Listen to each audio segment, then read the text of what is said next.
Welcome to Columbus, Ohio. We are in our Airbnb. We thought it'd be cool to sit down with NutraMedia, TK. Is TK include Knox?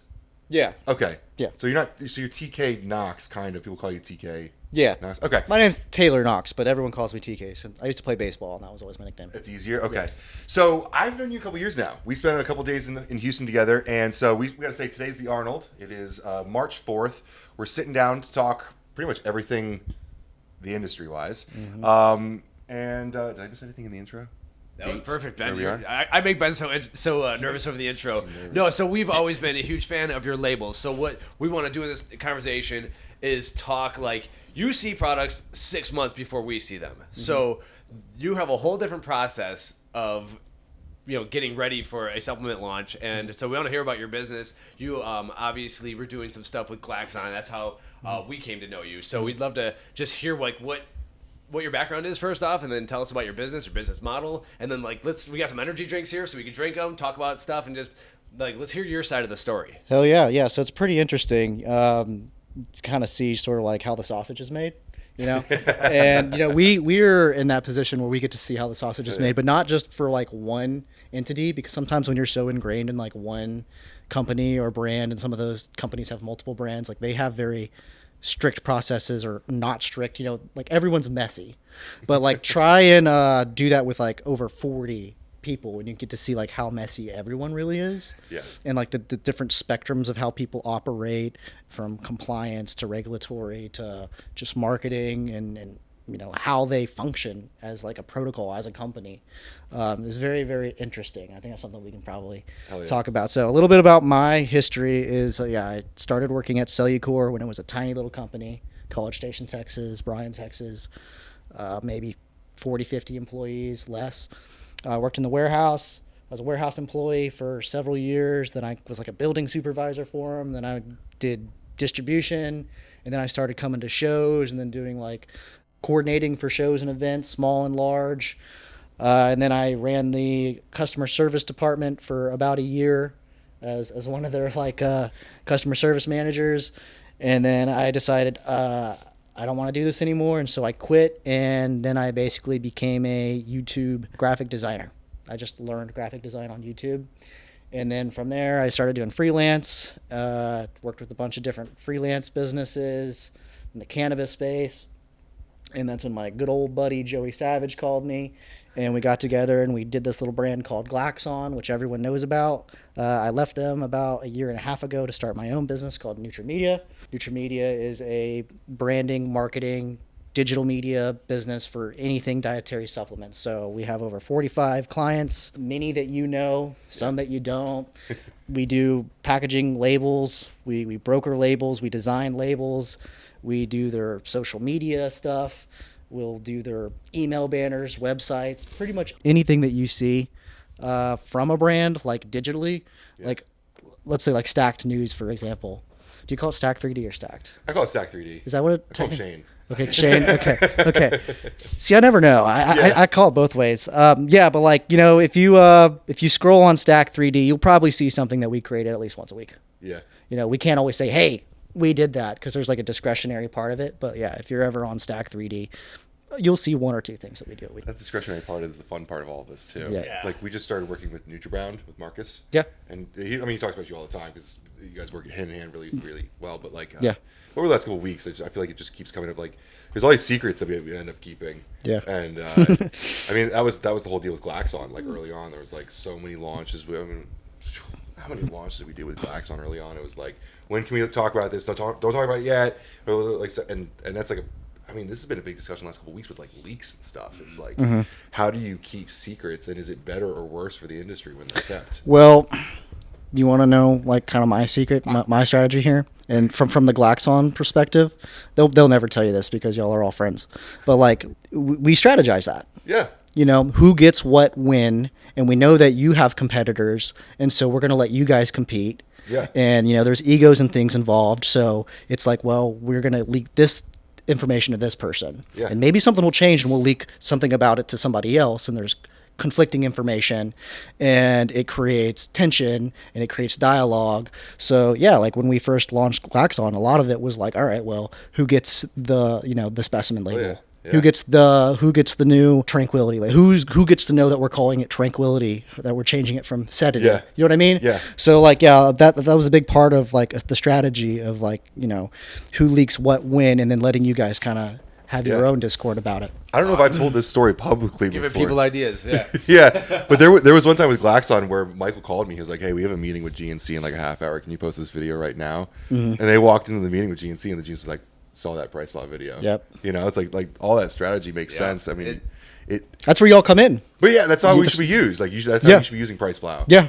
You know, absolutely. Yeah, brands that if they just like come to you guys thinking like, "Hey, we're gonna, you know, commission you to do this and that," if they're not using you strategically in that way, you know, I think you guys are smart enough to know how you know how the game is played, and that's why I think you guys do so well with brands like Glaxon, because like they're so clever with it, and you like, you know, Michael and them, they're you respect it, you know. Well, the end of our kickoff calls usually goes like, you know, this is the protocol that most people like. Yeah. But if you got a creative team, like we can do justice with this. Yeah, we're always asking for the sketch baggie and the dates. Like, we like to have fun with that, even if we don't know what flavor it is. Like, have been guessed. Like, we want to get creative. Otherwise, it turns into the same thing, because a lot of these products have a lot of the same ingredients. So we want to do something unique and fun, and it gets people talking. Like, you know, I'm the older one, so I don't care as much about all the engagement statistics, but I know you have to. And Ben wants people to engage, so guess what? Like, give us something to engage upon. And the sketch baggie engages. So. Yeah, we use things like cryptic marketing, like intentionally for that.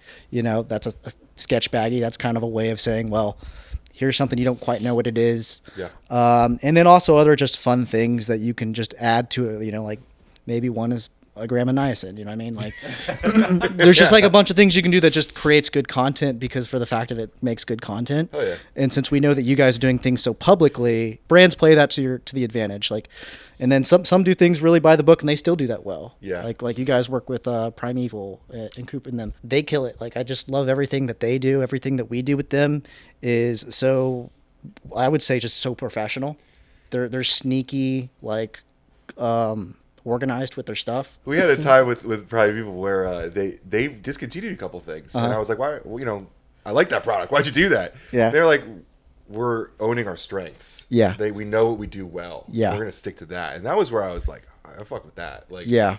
Because not everyone's going to be Joey Savage, right? Not everyone's Dan Lorenzo. Like, you have to have your strength. You got to double down on that. Yeah. And you're right. Like, Primeval's just buttoned up, and they do their thing just right. And Anthony came into our Discord, and he said, "Listen, like, those Max products are really well dosed. Those aren't the big sellers, though. It's like the apeshit cuts that just kills and everything. So they got that stuff buttoned up and everything. Can I go back to Glaxon though? Like, so I'm assuming you did all or a lot of the artwork on the first run of labels, at least very comic book inspired, I would say. Like V1, V2. So did that like pigeonhole your style now? Do people want that, or was that always your style? Like, how did that begin, or did Michael and Joey kind of say like, "Hey, we want to do this style," or like, how did that work out? And like, can you do more? So okay, let me back up. Like, if you want to know like my Glaxon story, well, yes, everyone has their own story, right? And my ultimate question after that is, are you more than a comic book guy? Kind of like, absolutely. Okay, I'm a business guy. Like, when it comes to NutraMedia and how we operate today, like, we operate for the client. If we want to say TK from an artistic perspective, like, what is your art style? Yeah, I would say my heart and soul and all my like identity visually probably went into the Glaxon brand. But like, since that's kind of gone on and moved on and become this new thing, and they have new artists that are incredible that have taken on their own identity within it, you know, I've had to sort of pass that torch, you know, from my emotional standpoint. That's tough. It's really we can go into it, but like, like as a designer, you literally like you design in your sleep. Yeah. Like, I think about it all the time. When I have a new client, I have a new project, I wake up with new fresh ideas, because I'm literally in Illustrator in my head. It's like I'm lucid about it. And when you're with a brand like Glaxon, you're doing that for like almost a year before anyone sees it, right? So we worked on that brand for like 7 months before we even talked to you guys. Right. Me and Joey holed up into a little 1-bedroom apartment that Michael basically paid for Joey to live in. It was a 1-bedroom studio. I slept on the couch. Joey slept in the other room, and we basically lived with each other, working on Glaxon. while, Michael had a baby during that time. He had a whole business to run during that time. So we did a lot of the initial creative parts about it. So to answer your question, I used to work in cannabis, right? I said that earlier. So I had a brand that did like cannabis teas and cocktails and stuff like that. And they asked me to design like an apparel line for them. So I was like, it'd be cool because they were in California. I was like, let's do a bunch of like movie theme inspired posters, but like retool them for your brand. So like we'll just have, different movies, take their movie poster or album art or whatever, and then we'll just like make a version of that, because that's like really hot, especially like in San Diego and stuff. If you go down like the beach, like Pacific Beach, you'll see a bunch of like the little resale shops. That's like their whole bag, right? I designed like a bunch of the original Super Greens, for example. Right. So like it had like the Space Jam sort of theme, right? And so I kind of drew that up. I showed them the logo that I did for what we call a word mark or a logo set. It said "I Need Therapy" was what the brand. It was called Therapy Tonics. And so I showed them the "I Need Therapy," but in like that sort of Space Jam like lockup. Yeah. And I was like, well, what if we did this, but like for Glaxon? Because when we first met, me, Michael, and Joey, the first thing we talked about for like 3 hours was movies. Well, that's the one thing I wanted to say is like you categorized it into comic books, which a couple of them were comic book feely, but it was really pop culture. It's really pop culture. Yeah. Yeah. If you did a really great reel on this, so this is not me picking this up alone, but I've watched that reel, and I mean, each one was a different subsection. Yeah. We just turned out we had a lot of same interests in like pop, because we were all around the same age, so we kind of grew up the same, time frame, and like there was just certain things like nostalgia was a really big one, like especially with me and Michael. Joey's just kind of a weird guy in general, so he likes a creative idea, and then he like really wants to push it into like this weird unknown space. But like Michael's super savvy with nostalgia too, so like we had a lot of common interest in like movies, comic books, just like, and it didn't necessarily have to be like just one thing. But like the Adrenal was like one of the first labels we did. Like that was, we all really liked Mad Max. Like we would just like quote Mad Max. Okay. Yeah, and if you ever saw like the first video we ever did, we flew out to Vegas and we rented a Lamborghini and we like chased it with a drone, and we found some guys on dirt bikes that would like chase us in the desert with a Lamborghini. And like that was the whole idea, was like, let's just get real weird with it. Yeah. And but like is that still on Instagram, do you think? Is that was like No, they nuked that. They wiped everything with V2, and I can like kind of get to that too. So like we had this real like bootstrap way of doing things, where like the whole first year and the whole first V1 of Glaxon that you saw was just me, Joey, Michael, like having fun. Is he a good roommate? Joey? Yeah. Oh God, come on, don't ask me that question. I love Joey. Like I would say if there's anyone who's like one of my closest friends and brothers, like that's awesome. I really do love that guy. I owe him a lot, because he's like helped like catapult my career just from like the products that he makes and letting me create art for them. Yeah. And then him just pretty much schooling me to all this, because like I don't know ingredients and crap like that, like just being in his bubble for as long as I have I've soaked up so much just from being around him. He's super unique in that he can understand the marketing too. I don't know a lot of ingredient guys that I'm not saying he is a marketer, he is a label designer, but he can grasp it, and that Venn diagram, like he can be part of that. Yeah. Well, when you're that good of a formulator, the formulation becomes part of the marketing too. Oh, so yeah, for sure. The labels are obviously awesome, but the products were like out of this world compared to what else was going on. Things had stagnated. Yeah. And you guys shook it up. So it was a big thing. Like, man, we were getting like pre-workout fatigued before Glaxon, to be honest. Yeah. And beta-alanine, citrulline, we have the same phone call all the time. Like every single time. Yeah. Beta-alanine, citrulline, caffeine, and then specimen comes out. Like, ooh, here we go. Yeah. Joey always told me, he said, there's something uniquely special about sweet and salty liquid and the osmolality of it, and the osmolytic nature of it. I'm not a scientist. I'm like, that sounds cool. That sounds really, really smart. But to talk about Joey, like, and if you know like where he came from and like his like upbringing, he's a very unique person. He was raised a very unique way. Chickens. And what? The chickens. Yeah, chickens, like way out on a farm in the middle of nowhere. And the way that he came up through Cellucor and like his story there, he's the original designer of C4, right? It's like the number one selling pre-workout on the written. People don't know that about Joey that much, but like he was just in college when he came up with the first formula for it. And like people don't really realize like C4 also was at one time like actually pretty heavy hitting pre-workout. Yeah. Yeah. So I still have a few of those labels. If you know how to search the blog properly. Like right, the images are back there. And they had other products too that were pretty damn unique. And well, I say that a lot about those guys. People like to talk trash about C4, but we have to thank them for what we have now. Absolutely, without a doubt. Like I have a lot to think about that company in my personal career too, just in my personal development, because people don't realize how many companies have come from that tree of companies. Some of people's favorite brands today all have some way interacted, worked with NutraBolt, which was at one time called Woodbolt. And like their executive team and the people, like you don't even know the people who run, like you don't ever see them on podcasts and doing stuff. They don't have to anymore, right? They've just completely, grown out of that. But they influenced so many people that work in the industry today. Like I can walk the halls of the Arnold and people still see me, remember me as TK sweeping floors in the warehouse. But it's like now I have a pretty great business that's doing, great. We've got 10 employees, We've come a long way just from those days, and it's really cool to see that those were people that were my mentors back then.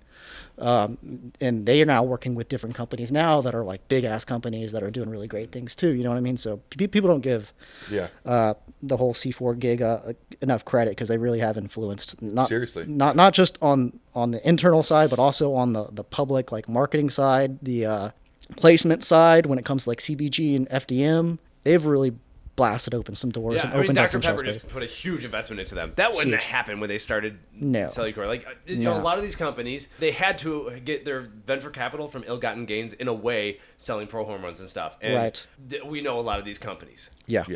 So anyway, but nowadays, there's been this legitimization that that now you have Dr. Pepper investing in them. That's a great deal. And well, go back far enough. Go back far enough in Cellucor's product line. I'm sure you'll find some stuff.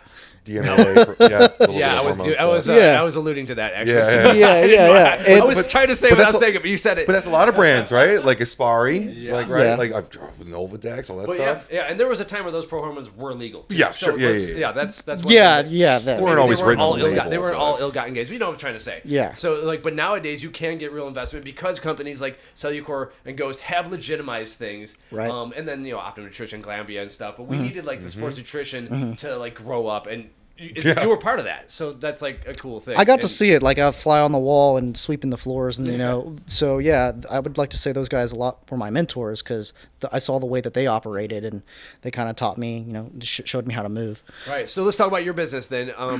Things are going well. Like maybe we should crack in these energy drinks. There's two different angles. Like we have a new brand that we're going to launch. I would like you to take us through your process, maybe, or.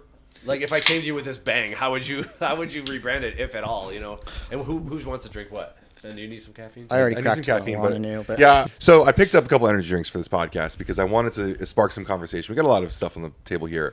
Ironically, not a lot of supplements for being at the Arnold, but I picked up a couple different stuff like Alani, obviously huge company, right? Need no introduction. Bang.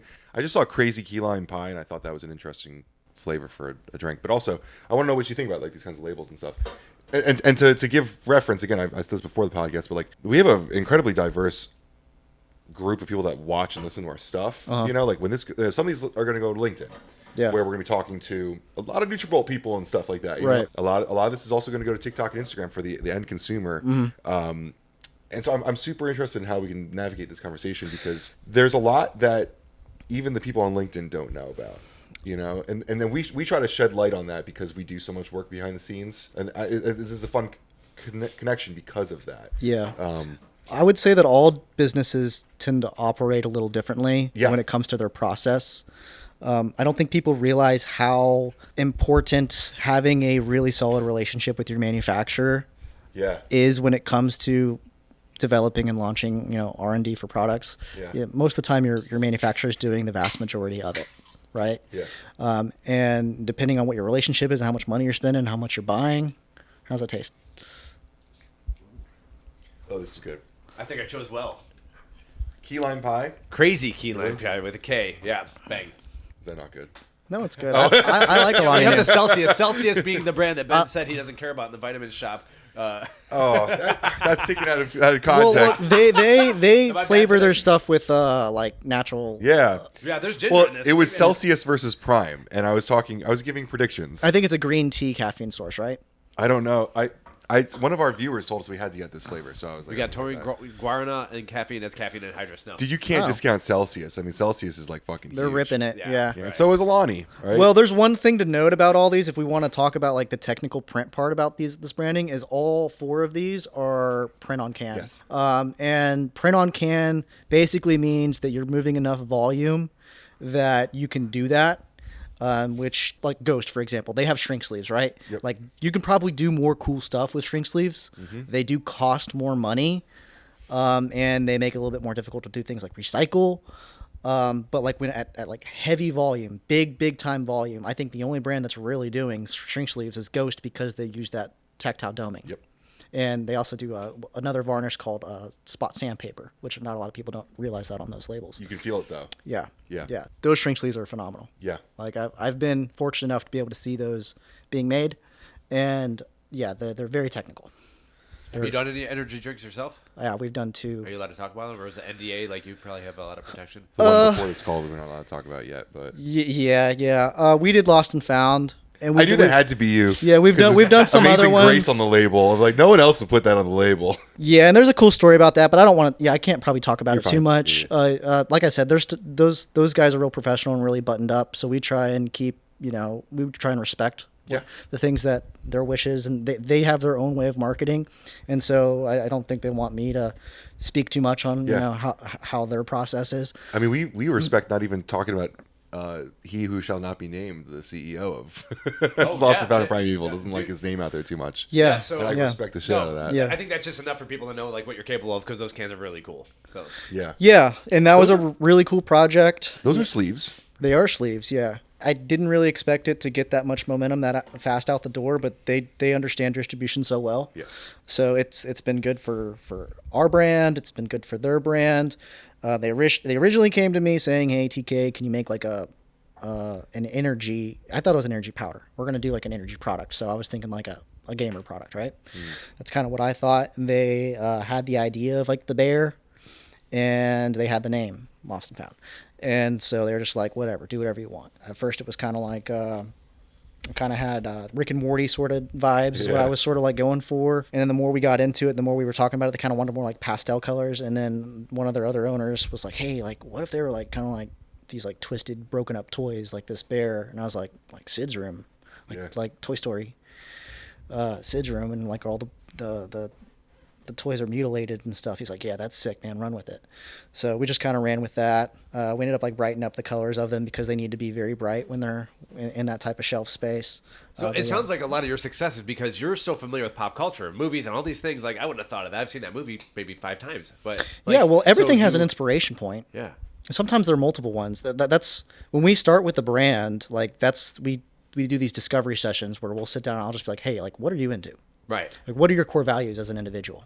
And how does that apply to your brand? Okay. How is that message being received to your demographic? Who is your demographic?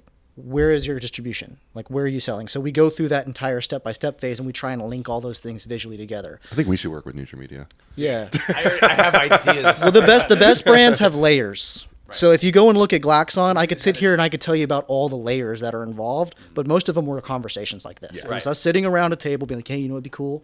And it's like based on something that like we're into, and then we like polish it all up for like, oh, this is perfect. And then like, for example, the Glaxon way is like, okay, well now how do we just like stick our finger in it and mess it all up and confuse the hell out of everybody? So the best brands, I feel like you can't see the inspiration. Yeah. Like Lost and Found is a great example of like having seen it a year before it came out. Like I saw so many iterations of that from Coop, just because he likes to tease me. Mm-hmm. But at the end of the day, like no one picks up I always bring up the what once was lost now is found, because I think that's the fucking coolest part of the thing. But the bear, the Sid's room, all that stuff, no one picks up on that. But like the second it got put into our Discord, people fell in love with it. Yeah. You know, like you can look at it and love it and have no idea where it came from, even though I feel like it's pretty obvious. Yeah. So Johnny Cash has a song. You know, he did a cover of Amazing Grace. Okay. And so like I was listening to that while we were doing the labels, and so that's kind of where it kept on playing in my head, and I was like, well, I can't say like, you know, once was lost, now I'm found. Once was blind, now I can see. So I was like, well, what'd be cooler than that? And so I was like, once was lost, now I'm found, fast and loud. Yeah. Because that was like more about, I thought, the direction they were going in. And you also put it in like, I don't know what you would call that spelling of the stuff, like the was W-U-Z. Yeah, yeah, like it was done by like a kid or a like I was going back to like it was like a toy or something like that. Deranged Sid pulling pieces off of toys. Yeah. So it's supposed to be kind of creepy, but but kind of fun. So yeah, I think it landed. Well. We actually got some really cool stuff coming out with them too, which I don't know if y'all seen yet, but like, yeah, they kill it, man. Yeah. I got nothing but like awesome things to say about them. They kind of like low key surprised me with their ability to scale. That whole like Steve Jobs idea of like hiring smart people to let them do their job, like they're great at that. They've kind of teased a little bit of their this will come out in a week and a half. Their relabels for Primeval as well. Okay. I don't know if you're involved with that. Yeah, well, the real cool thing about that individual client particularly is that I've been able to pass the bulk of that work on to like my second in command designer, who was like my first hire. So the first person I hired, her name's Keely, and she's in school right now, and she's in her last month of her last semester of college. And so like pretty much everything that you've seen from them, she's pretty much done entirely. Well, Kaylee did an incredible job with their new proteins. Oh, I know. Like, she's incredible. Like really, really incredible. They said they wanted something to look tasty, and we were like, all right. Well, their white labels, the classic white labels, the red, was really cool when they were in that phase of the industry. Mm-hmm. Things have changed. Yeah. You know? Now it's different. How many times have you had to change a brand because of that changing time, right? Oh, it all goes back to like I was talking about, that process of knowing values, demographic. Like Morphogen would be completely different. Like I wouldn't come in and, try and shake everything up for them. Well, and then this is a great conversation about like that's a great example. Like you sat down, you're like, I love when people just like, is this one of your clients? Like, before I say something. Yeah. But like we agreed, it's a direct to consumer company, and every single person who knows anything about Morphogen, like you speak to Ben for 5 seconds, you're like, yeah, that's the best shit in the market. Like, I don't say best usually, but like that's loaded, and it doesn't matter what's on the label. He's an ingredient guy. He's an ingredient guy. Yeah. And it doesn't need to pop off of the shelf because it's not in wholesale yet. That's also where I get excited. Supplement super users are going to know about that brand, and it doesn't matter what's on the front. They only care what's on the panel. Yeah. And that, like, if we're talking about like artwork of a label looking phenomenal, like this to you is like what, maybe the front of like a Glaxon label would look to me. It's like, oh yeah, you get a rise out of that. But like, you can look at that and be like, okay, there's some serious thought that goes into this. Yeah, but Mike and I look at the back of the bottle before the front usually. Yeah, that's right. Yeah, the way he has it laid out is always helpful. Yeah. I mean, it's made for people who understand products. Yeah. And they also have an incredible community and message to those people. They do a really good job of communicating that quality. But that's also a brand that I would love to give to TK to just let loose, dude. Ben has contacted me before, and it was a weird time because I was doing a lot of traveling and my son was just born, so it was a weird time for me to try and bring on new work. So yeah, if he ever wants to reach out again, I'd be willing to at least take a call or something. But we don't really do any I don't do any sales. I've never once DM'd somebody and said, hey, would you want us to do stuff for you? We understand that. Yeah, you might get a few notifications after this goes live and everything. So, but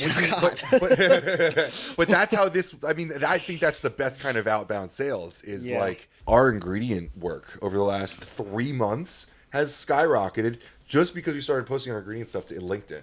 Yeah. Well, you guys kind of like how we are. You're so ingrained with so many things and so much information crosses your desk. You get to know information way before people. You get to pick up on the trends before they happen, so you understand where everything's moving. So if you are interested in making any sort of splash, whether you're a new brand, you're rebranding, or you're launching a new product, they should be reaching out to you and Ryan first, just to be like, yo, what do you have going on? What do you want to see? I know you all have a business relationship with everybody, but they should at least discuss that. At least. How can we put you guys on retainer so I can get a little bit of your knowledge? It's almost the most valuable thing that we offer our clients at this point is the fact that I can look at most of their labels and be like, you might want to change some things up here because of this, and this, and this based off of what you're trying to do. Whether Are we talking about regulatory or because I want to talk about label mistakes? Any of it. All of it. From from a demographic marketing standpoint to a regulatory standpoint. But at the end of the day, it's their companies. Yeah. So like at the end of the day, they're clients, and I'm not a compliance officer, but like we do work in like a certain consultancy sort of like, it's weird. We're a designer, we're label designers, and we also do a lot of other media and stuff like that, social media and all that good stuff. People call me most of the time. I spend most of my time just talking to brand owners and like their marketing directors about, hey, like what's cool with this? Like why would somebody do this or this and this? Or if we're trying to do this, how would you do this? Like how do you name flavors, for example? Like do we just call it fruit punch? And like it depends on the brand. Yeah. It depends on like what you're doing and who you're selling to and all that stuff. And like sometimes you call it something weird, So what you're saying about like this others, like if someone's working with you, that they have this resource from you. Yeah. I mean, that's how we treat it. I kind of have this line with people like if you're in our family, like, dude, like you call me like just with questions or whatever, like it's just a resource. Your resource, right? Yeah. And I think that's the most valuable thing. And like you're talking about having different irons in the fire, just like being able to be situated at different points in the industry where you get different touch points, like you're just in the conversation. Bring from seed to sell. We're really ingrained into it. Almost we're some of the first people that they reach out to. Yeah. And to answer your question about like mistakes and spelling errors and things like that, like they happen. Look, from a label design standpoint, we rely a lot on the manufacturer to provide the compliance and the supplement facts panel so that we can just look at it quickly, evaluate it so that we understand what the product is. And then we can go to work on the artwork, conceptualizing that so it meets the needs of their consumer demographic. And then really where I think my specialty is then taking that and then setting up it for print. So then you can get like some really cool print augmentations and embellishments and way to like bring out branding elements from a print perspective. And then like, how do you actually get that created? Like, what's the supply chain of that? Who does the best at this, at what price, and like at what volumes and stuff so like, I'm not necessarily worried about like the spelling of, L-theanine.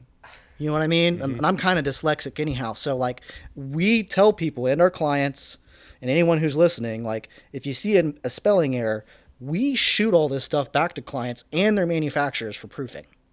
They have to sign off on this stuff. Okay. I almost want to get involved somewhere in here, and it maybe is the manufacturing level. We need to talk to more manufacturers. Yeah. If I see a huge hit of pink Himalayan salt and I don't see sodium up top, that's a problem. If I see astragalus membranaceus misspelled one more time, I'm gonna go crazy. There's like a zillion things. Right. And it's very hard for me to find a label where there's not some sort of small mistake unless it's like a Cellucor or a monster out there. I've even found stuff. Yeah, there's been some very, very, very major brands where I've found misspellings. Yeah. And it drives me crazy. Like they happen. I think it drives them crazy too because they get like 2 emails a month from us about it. They hate when I email. Well, yeah. I mean, you got to think. Well, you want to talk about driving crazy and like losing sleep. I mean, you're making something that somebody may be spending thousands and thousands of dollars on. They've made 25,000 of them. Yeah, and every single one of them has a single spelling error. So there's a lot of that's very heavy, and then like compound that by over 200 labels, a couple of months. Like we're probably doing at any time 30-40 labels like right now, maybe more. Right. So like I can't be completely responsible for every little piece of copy on every single little label. So like the bigger companies have the right protocols. Primeval is a really good example. Like they have a really good protocol for a QC in which there are the right eyeballs looking on those labels for compliance, for spelling and all that stuff. I have clients that they do things by committee a little too much. They've got a circle, but their circle's a little too big, and some people in those circle probably have no business being in that circle for certain things. Too many cooks in the kitchen. Exactly. So like, and I do have clients like that. I'm like, hey, like don't show this to like your second cousin. Yeah. If they've never taken supplements or blah, blah, blah, blah, blah. Like, they're going to have some weird, opinion on the color blue or something like that. And it's going to change the whole thing that we're doing, and it's going to cost you a whole bunch of money. Primeval also has an incredible manufacturer as well. Yes. That cannot be understated, the value of that. Yeah. They kill it. Like I said, like there's few brands that we work with that are as efficient as they are when it comes to like, they're very low, like staff. They just run it really tight. And we've worked with some companies that have, hundreds of employees, and like they're tight too, but in a different kind of way. And we have some clients where it's just like, it's just them. It's just like one guy, and like those are usually the messiest. Those are usually the toughest because there's a lot of hand holding. When you're a smaller company, you kind of get taken advantage by your manufacturer too. So, if you're not ordering in big volumes, they're not really caring so much about the QC on their end. You know what I mean? There's such a spectrum of like how much, depending on like how involved you are in the game, of like how much people are willing to kind of go and make sure that those mistakes aren't made. They get made, man. Like it. Yeah, not to do business on the podcast, but I don't know if we have a rule on that. But it would be cool to offer like an add-on service, like, hey, Mike and Ben at PricePlow will find a mistake on this label, if like for whatever service. Sure, I'm seeing like a. I want to help the industry, and it's like when we see bad things happen, it's embarrassing for everyone at some point. There's been people who have made things harder on us, and if we could avoid that for like the small things and stuff, then hey, that's something that's helpful, and it's before it goes to print. That's the thing. I find the mistakes when it's too late, and that's what kills us. I think there's like a dozen ways. There's a lot of things to look at, and to your point, I think it would just depend on like what your sort of like vantage point of that service you be selling, because there's some people that like all they care about is regulatory compliance, but like there's other mistakes that get made, like barcode mistakes, for example. So like barcodes are a huge one. It's like the last thing anyone thinks about. Like technically, I should not legally be liable for people's barcodes if if they're indexing them on certain global services where it's like tied to their EIN this is a number. Huge thing. Yeah, we talked about this like a month is there ago. a story here? Like, is there a specific story? There was a really funny video that he made, and I had just learned about this a couple months earlier. Like buying secondhand UPCs. Oh, this is a huge thing. Yeah. Well, yeah, like most people in like independent retail, specialty, like they come to us and they don't even think of the barcode, so they're just like, "Hey, get me one." Yeah. And I'm like, "Well, you have to like sign up a GS1 account," and they're like, "I don't want to do that." And they can be expensive too. Oh, it's like thousands of dollars for lots of them. Yeah. And it's tied to like my business. So like that's the whole point of GS1. There are companies that go out and broker them and sell them, but that's not my business model. Like I'm not a barcode, So yeah, like sometimes I'm just like, look, we have a stock of old GS1 barcodes. If you want us to use one, you say okay, we'll use one. But here's the thing, like we'll send you the file. Like you take it and put it into your folders and make yourself a spreadsheet, and you start like keeping track of what UPC is, what product and stuff like that. There's a lot of people who don't do that. So like there's duplicate barcodes on some stuff, and some people are like, hey, there's a dupe on this one and this one. I'm like, well, where is it being sold at? Oh, it's like my store. I'm like, do you even scan them? No. And I'm like, then why does it matter? So this is because this is a big thing, because like Joe Schmo who buys from Bathtub LLC. It's like it doesn't matter because it's getting sold at Supplement Hut in the middle of nowhere. They don't even have a point of sale. Like they just take cash and give it to you. It's not a big deal. Yeah. But the second that this guy's like, oh, Jeff Bezos grew this thing called Amazon, and I'm going to put it on this site, and you put it on the site, and all of a sudden your UPC is also used for dish soap. Like that's a problem. Yeah. It's and like this is like a real thing. And it's funny, like a buddy of mine works at like this big Amazon conglomerate, and these companies come in, they're like, we've got the next big thing, and like your dietary supplement is also dish soap. And that's a problem when you're trying to scale. And this is the thing about legitimizing our industry is we've got a bunch of meatheads that are buying because they can buy this bottle for $350 instead of it really should be like $750, and half of that is because you got to spend $1,000 on the barcode. You got to do the thing right. There's a lot, and this is like, I didn't even know about this like a couple months ago. There's a lot of things to button up. I don't Google the UPC code or anything, so that's another thing. Well, that's what I was meaning earlier. Is like, you can check labels and all that, but there's a lot more. There's way more. Like the way that the asterisks will like apply to like certain indicator systems, and like the font point sizes, and like their correlation with other types of copy that are on your principal display panel. Like there are some very specific rules, and a lot of them just get broken all the time, even by the biggest companies in the industry, because like, let's just face it, like no one's policing it. So like there's a spectrum of like bend don't break. So like I sort of to a degree understand that spectrum, but I also, working in my spectrum of like, there's a mom and pop guy who owns his own retail store and he just wants his own in-house brand, to here's a 100-employee brand that's doing $100 million. There's a spectrum between how much they're willing to like invest in the time, the resources in order to do that. I've got some people who just don't care. Yeah. Like I can sit here and I could passionately tell them of how, well, this is how we elevate the industry and blah, blah, blah, blah, blah. It doesn't matter. I am wasting my time and I'm not making any money off of that. Mm-hmm. They're still going to go and do whatever they want to do anyways, And that's a compelling argument. And I respect the hell out of that because I know that you actually do like have the conversation all the time. Because we constantly have, Mike had a really great point a couple years ago. It's like we have to go after the contract manufacturers for a lot of these issues because they're the ones that are actually manufacturing these. And I'm talking a little bit more about like unsafe things, not the wrong barcode. Yeah. But like, who is the person who really makes the decision that then downstream fixes all these things? At least you're having the conversation. Well, yeah. And look, we work probably as like the in-house design team for like 5 different contract manufacturers. Mm-hmm. Like they sell their services saying like, hey, if you need a label design, we got somebody. Yeah. And then they kick them to us. So like there is so much business that people y'all don't see that we do that like they're like distributed in Mexico or Dubai or Australia, like brands y'all don't see. And they have their own compliance and regulatory, and I have to like lean on them. Mm-hmm. And every different company has like a different protocol. They have a different person in place, and those people have different backgrounds. And they're all a little different. They're all just a little I don't get the same spec sheet from every company. It doesn't work that way. Some I have to ask and be like, hey, can you like deliver me the information succinctly in this way? And then sometimes I'll get it, but then like, we'll make the label and then we'll send it into print and then they'll call me like after proofing's approved and like, oh, we changed this. Our manufacturer changed this, or that it's not this version of this ingredient. It's the left isomer of it, or like we decided the dosing was different, or the overage underages came out a little bit differently, and the other ingredients like we decided that we were going to add this, and I'm like, whoa, we can't like stop the press, like But they're like, no, you have to stop the press. And sometimes they let it ride, sometimes they don't. And a lot of times it has to do with, like that manufacturer having somebody that goes and does a double check on all that stuff. And sometimes they have really qualified people and sometimes they don't. There's a spectrum. How connected are you to the printing part of things? Very now. Yeah. Okay. So how's that work? Do you have? It's very tedious. It's just like manufacturing. It's very similar to manufacturing.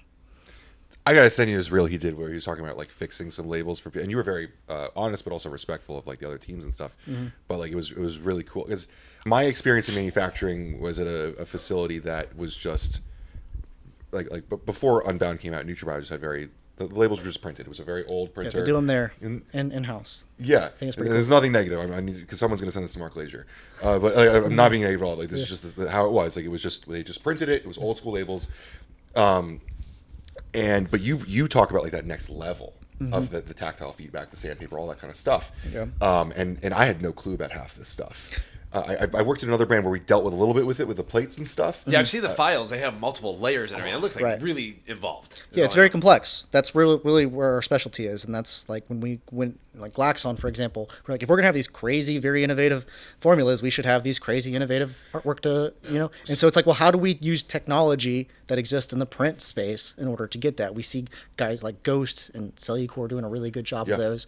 Like for anyone listening, you guys don't understand like how much money they have to spend to get those labels. Well, so this is my big question for you. This is what I wanted to get to this question for you because I think it might be you might completely shit on this question, but like we have a lot of smaller brands that are like, I don't have the money that Ghost has for those labels, mm-hmm.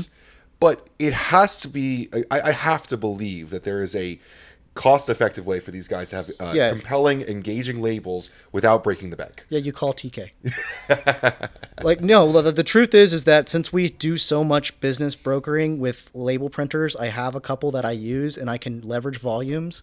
And since I know the technologies and the cost behind all of them, I can find ways to like navigate with the printers to get you things even at smaller volumes that are really cool without having to pay a lot of money for them. Will you take equity in brands that look like really promising or... I can't. Okay. Oh, okay. Yeah. Yeah. That's been a hurdle for us. We get a lot of those offers. Yeah. But yeah, kind of tough. Yeah, I have a partnership in another supplement company that I'm a minority stakeholder in.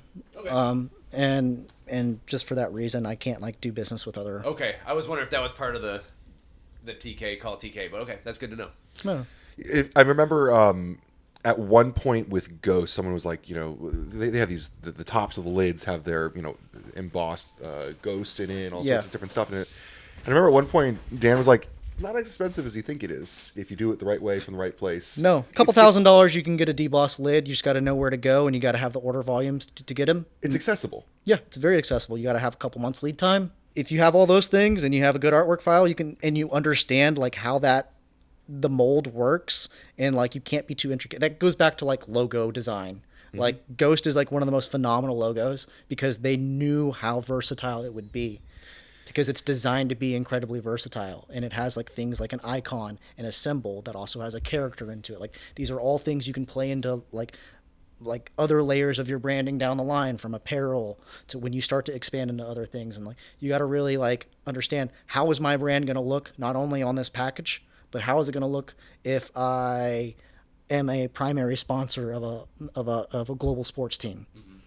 You know what I mean? And you have to have a logo that fits the needs for all of their marketing needs on banners, on signage, and things like that. If it's on the side of a race car, you know what I mean? Like, it has to be a logo that works in those places. And there's lots of logos, especially in supplements, that don't, because they want to do all these weird, wacky stuff.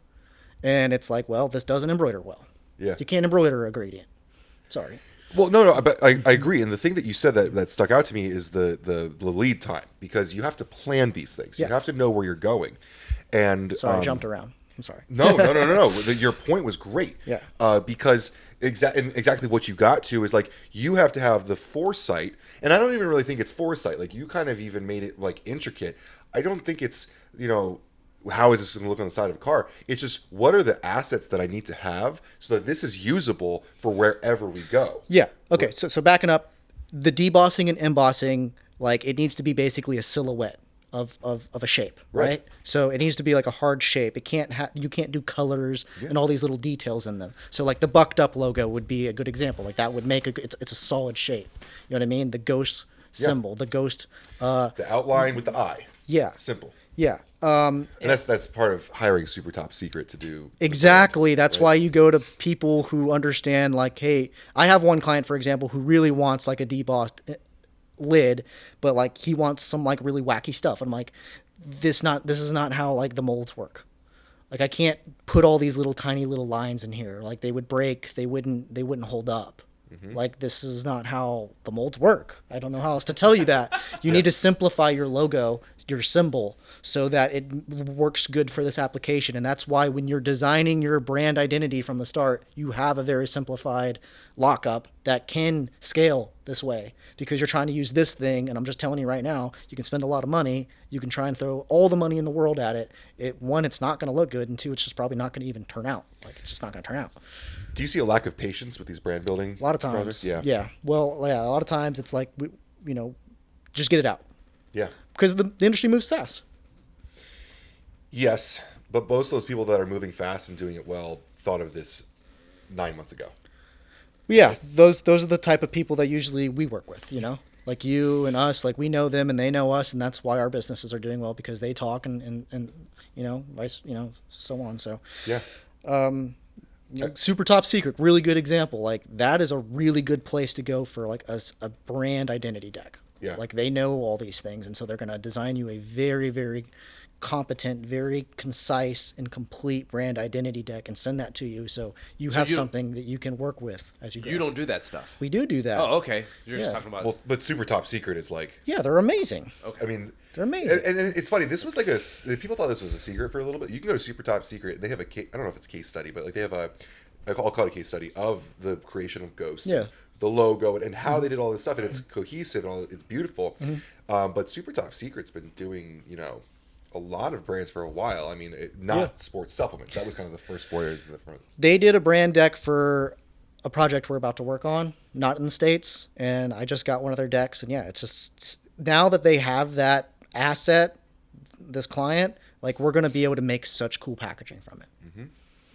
Because it's like a core asset. That's not a lot of people understand, is like, when you go and get your logos and your fonts and your color and all your lockups done, it may a brand like Super Top Secret may charge you like $30,000 to do that. And some people would be like, no, I won't spend $300 for a label. They just want you to make a label, when here these brands are spending $30,000 for just a brand identity deck. Not a label, not a piece of packaging, just a PDF file that basically says, this is what your brand's supposed to look like. But if you look at all the things that people love about, I don't mean to like sit on one brand for too long, but the things that people love about Ghost, like, oh man, that watermark is super cool. The lid has so much on it that when you pull off the seal has an individualized brand to each product. Like, well, where did that come from?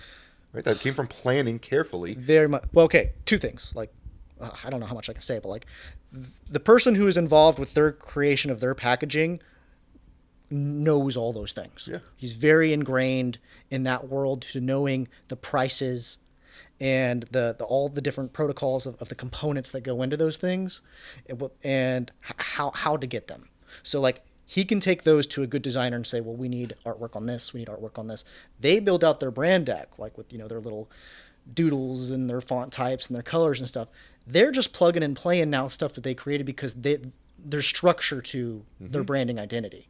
So yeah, like, their packaging is amazing. Super Top Secret didn't design the actual components of the packaging. Like, all that stuff is done by an operational person, and then they get the die lines for the assets and they say, okay, well, how do we add our art to this in order to make it come alive?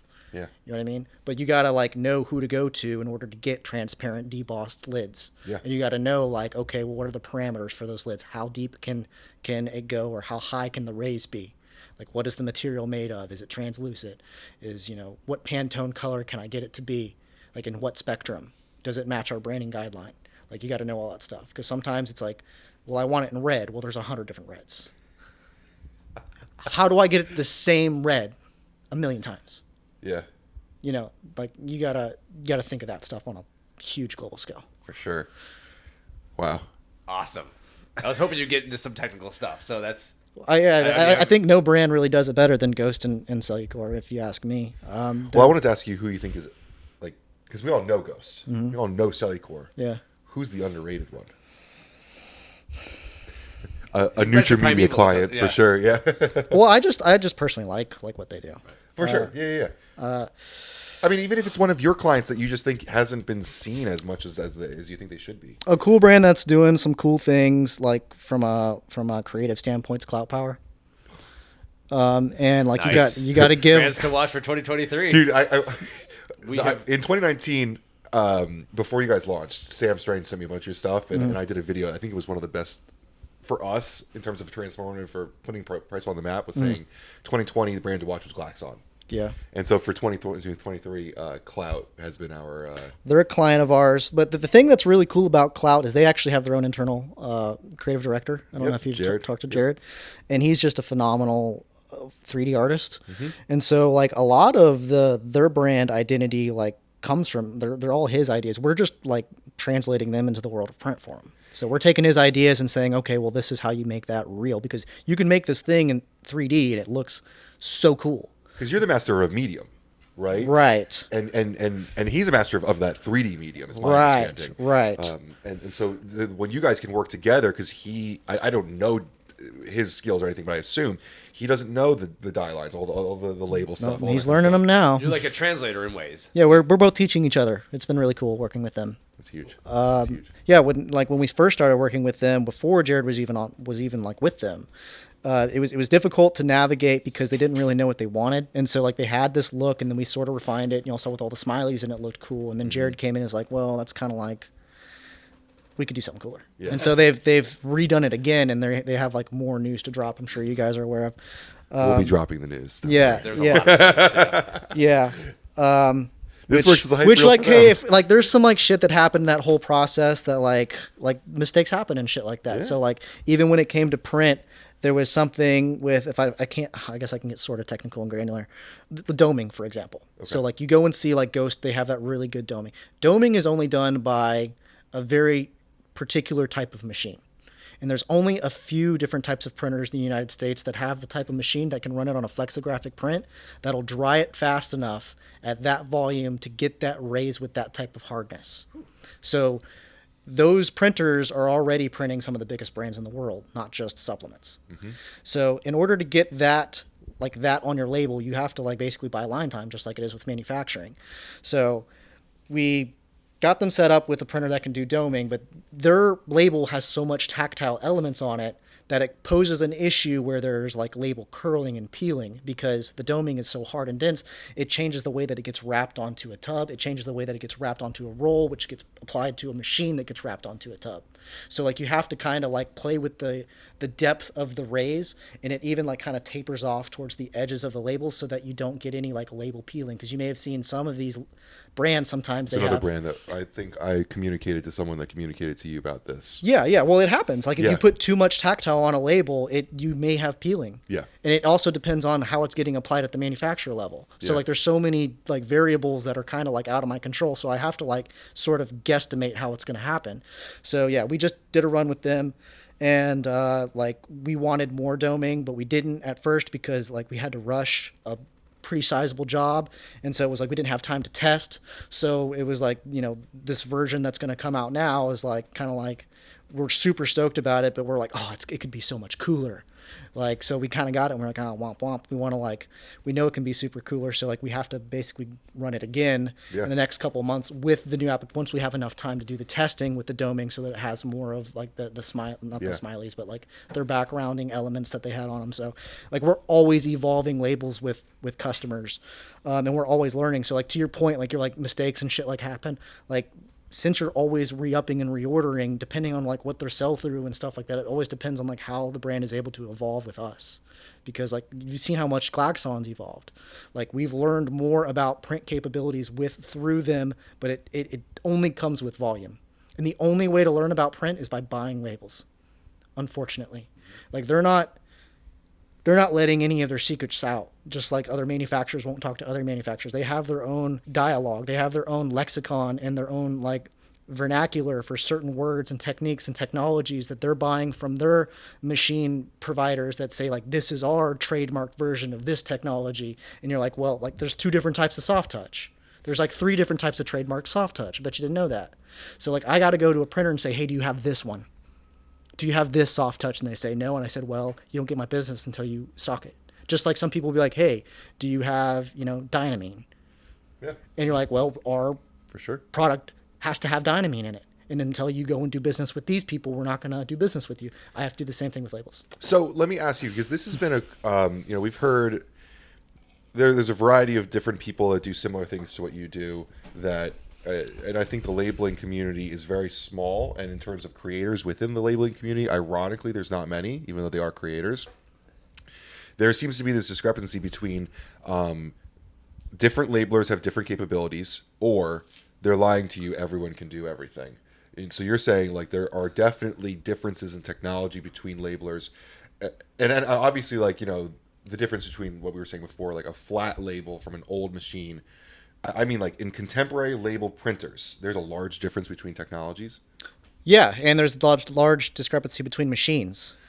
I find that interesting because like you go to supply side, or even at the Arnold, there was a booth for a label technology. Yeah, those are all like flat 1-layer print. I saw them. Yeah, they're kind of garbage. Kind of weird there at the Arnold too. But well, there's a lot of that. But how many of these machines are being made in the world? There's got to. I mean, they have to be like are they made by hand or something? Well, there's 2 different types of technologies. There's print and there's digital and there's flexo. So, and that also depends on like how much you're running, depending on what type of print technology you're going to use. And like, we can get really, really granular in this. This is the clip that goes to LinkedIn, so don't worry. Okay, so yeah. This is not going on Instagram. You can get real granular, and this is really what sort of separates the boys from the men in the world of like packaging, making things. Like, are you a big brand doing big things at large volumes, or are you like trying to run a couple hundred units every couple months for this, you know, exclusive, you know, pre-flavor that you're doing? You know what I mean? Mm-hmm. We really know what you mean, actually. Yeah. Because that applies. So like if you're doing a bunch of different flavors and your name's not Ghost, you know, or if you're like, you know, doing large distribution deals with, you know, GNC and then Vitamin Shop or any large grocer or something like that, odds are you're not going to order 30,000 units of labels. Right. You're not going to order 80,000 units. You're going to order a couple thousand. Okay, well, a couple thousand doesn't make sense to do on Flexo. The setup costs for them are thousands and thousands of dollars. You got to buy all the plates for them. And the plates you can reuse tons and tons of times, but most of the time, they're not trying to run that one exclusive flavor 2 million times. So you run it on a digital print. But digital print technologies are a little bit different than flexographic print technologies. And there's a whole different line for finishing for all the cool stuff we're talking about, like the tactile, the doming, the soft touch, the laminations, the knockouts. Different companies will have different finishing machines. Now, they'll all say, yeah, we can do it. Okay. They'll all be like, oh, we have the technology to do this and that and that. But they may not have as good of a finishing machine. Or maybe their print machine might not be as good as some other print machine. There's multiple lines in the print process. And like a product like Ghost, for example, goes through many different steps. Mm-hmm. And it creates many different plates. All those plates cost money. Like a lot of money. For what most people would probably be like, oh, it's like, well, do you want your setup to be like $6,000 before you run one label? And most people will say no. Most people are like, we just want to run this many for this much money. Can you get that done in 2 weeks? Okay. Yeah. There's places I can go to get that done, but you're not going to get like that quality of label. Like they order their labels like months and months out. Mm-hmm. Well, and this is the thing that people don't understand when we talk about this, like the phase collab. I knew about that long time ago. It takes a long time to put together these things that are quality. Yeah. You have to. We've been beating this dead horse for a while, but like, you have to know what you're planning a long time in advance. Yeah, it's hilarious because even at that level, Ghost is putting out a lot this year, and it's kind of crazy the fact that they're doing so much. But when I see large brands that are a little bit slower, it's like, well, they're taking bigger swings. Absolutely. Dude, the money involved is so much more. You got to get it right.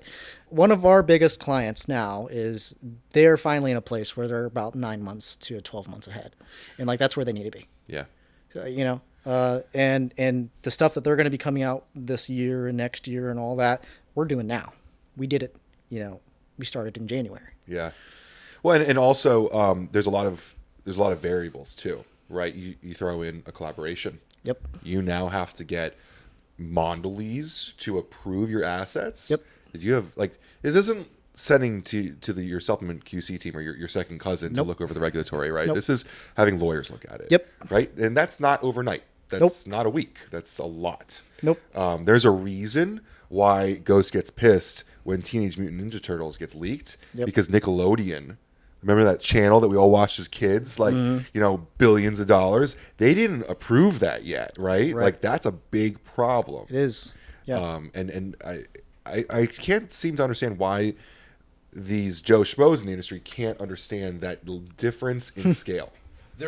Just one phrase I've said a lot this weekend is there's levels to this. Yeah. And a lot of people don't get, like, there's always a level up. And it seems like you've definitely there's levels and there's spectrums. And I think we all sort of interchange in and out of them, between those. And, I try and help everyone sort of equally. Oh, yeah. I treat everyone the same. Anyone could come and talk to me about anything at any point, and you'll always get the same TK. Well, you know what? This is a great example. 2015 Arnold or Olympia, Dan sat down with Mike, and he pitched him everything that's happened so far. Oh, geez. True story, the whole thing. Phone call, yeah. And at that point, Dan was just VP of marketing from Cellucor previously. And that was still obviously a coveted job, but Mike had to sit there and be like, okay. He wasn't speaking, bro. Because I didn't. It's kind of still don't speak that language. He was talking about all the authenticity and collaborating, all this stuff, which it sounded cool. I'm like, all right, we're gonna write about it, but I had no clue. Like, so I've said this to Cody, like we were talking last trip. Dan Lorenzo is a savant in any world that he wanted to be in. I think he could have been a car designer, and he could have been on the top level of that at this point. Yeah. He could have been a shoe designer and been on the top level of that industry at this point if he wanted to. I truly believe that, and I told Cody we are fortunate and lucky that Dan chose to do what he does in the dietary supplement industry, because he would have done it in the chair industry, dude. It's like, seriously, like anything I look at, I truly believe that about him. So I just think we're lucky to see it. But yeah, he's pie in the sky. He's thinking things in 2015, and I'm trying to run a little blog. He's a visionary, and yes, exactly. and I've worked under Dan at Cellucor, and I can personally say that he's a very authentic person. The point being, like, when you said I treat everyone the same, is because, like, he does that too. Well, yeah, but at one point, like, Dan's idea sounded crazy. Crazy enough that... Well, Glaxon sounded crazy. Exactly. Look, they're working with who? Like Fitness Informant now, right? Yeah. Okay, I reached out to Ryan like when we were first launching, and he didn't want anything to do with us, right? So like... we did. Yeah, but you knew you kind of knew that it was vertically integrated. Well, you understood. okay, fair, like fair. you knew like, all right, well, they have firepower and juice. Yeah. So like at the very least, it's interesting. Yeah. You know? But exactly, but your point is just that like you have to treat everyone equally because it's one of those crazy ideas is going to be the one that goes off. And sometimes the crazy people and the really intelligent people sound exactly the same. Yeah. Well, I've always kind of thought Dan was a little crazy, but now that I'm a little older and I'm more schooled to the game, I really understand what he's doing because I'm just like a good old boy from Texas. So like when I first interacted with a guy like that, I was like, man, this guy's all ego. But then I realized like, oh no, that's a part of his thing. Like that's a part, like he is a visionary, but it's a part of his whole like presence in order to kind of represent this image, so people feel are confident in the things that he's doing. Yeah, there's people who see the future, and then there's people who create the future, and like he sees the future, but he also created it. Well, you also got to understand this. There's a lot of people in that team. There's a lot of wizards behind that curtain that are doing a lot of cool shit. Yes. Right. Yeah. So like super top secret, like we said again about the packaging. No one talks about the packaging guy. Yeah. Like I can't even talk about it. But like no one talks about how cool the fucking packaging is. Yeah. But like, was that all Dan? No, it's a team of people. It's a team of people. Yeah. Right. And Ryan does a lot of stuff too. Yes. Right. You need that meticulous guy. And then they have a whole team of really cool influencers that are doing a whole lot of cool stuff. Right. So it's a lot of cool people delivering a lot of cool things. I think what they do really well, and what Dan has always done really well, is motivate people. And if you go in, if you know Cellucor, and if you saw their CEO, Executive Doss, like he's an accountant. He's a money guy. But he is a wizard at motivating people, at delegating and getting people to see the vision. We were talking about Cellucor being $1 billion brand in 2020. I had a little wristband that said Vision 2020, $1 billion. We wore those at work. That was like back in 20. Yeah, but you know what happened in 2020? Yeah. They became $1 billion company. 10 years ahead. So like that again, going back to what I was saying earlier, like this all comes from that tree. Like Dan learned from Doss, you know, Doss learned from Dan. They're influencing lots of other people together. It's pretty crazy how those stories kind of like intertwine. Seriously. And how they've like gone on to influence all these other things like you see with like Raw and Sebum and stuff. Like those brands really, like you were saying, like those two brands probably paved the way for like guys like Raw to come in and like Rise to come in and take up space on like a Walmart shelf now. And especially like your point about like how people carry themselves, like I appreciate this new wave of folks like Dom. We see him out around these things. Like, dude carries himself like a professional. Well, I mean, he owns like 75 businesses, but like, I think a lot of like good old boys in the industry like kind of get turned off to this whole thing that these professionals are coming in. But like, yeah, look, I don't look like a fitness influencer. But you carry yourself well, right? Like, well, but I've been schooled in this game. Like, I came up in supplements since I was 18 years old. This is all I know. Yeah, dude. I mean, this next level of this industry is bringing it to the next to the next level. I hate that I keep using this level, but like, but like Dan has to sit down with Mondelez, right? Yeah. Like all these new levels of these companies, we have to sit down with the next level of where this industry is going, and like, you don't want to show up in a tank top. You know, you don't like. No one wants to like show up to a meeting, and you look up the guy's Instagram, and last night, you know, they were doing some ridiculously unprofessional thing in the fitness industry, right? Like that. Yeah. We're all leveling up, and I absolutely love that. There is a level of I think like casualness that I appreciate, like especially with guys like Dan, right? Like he is authentically like what he is, but like, you know, they also know professionally exactly how to navigate these things. Yeah. And there are ways to do it.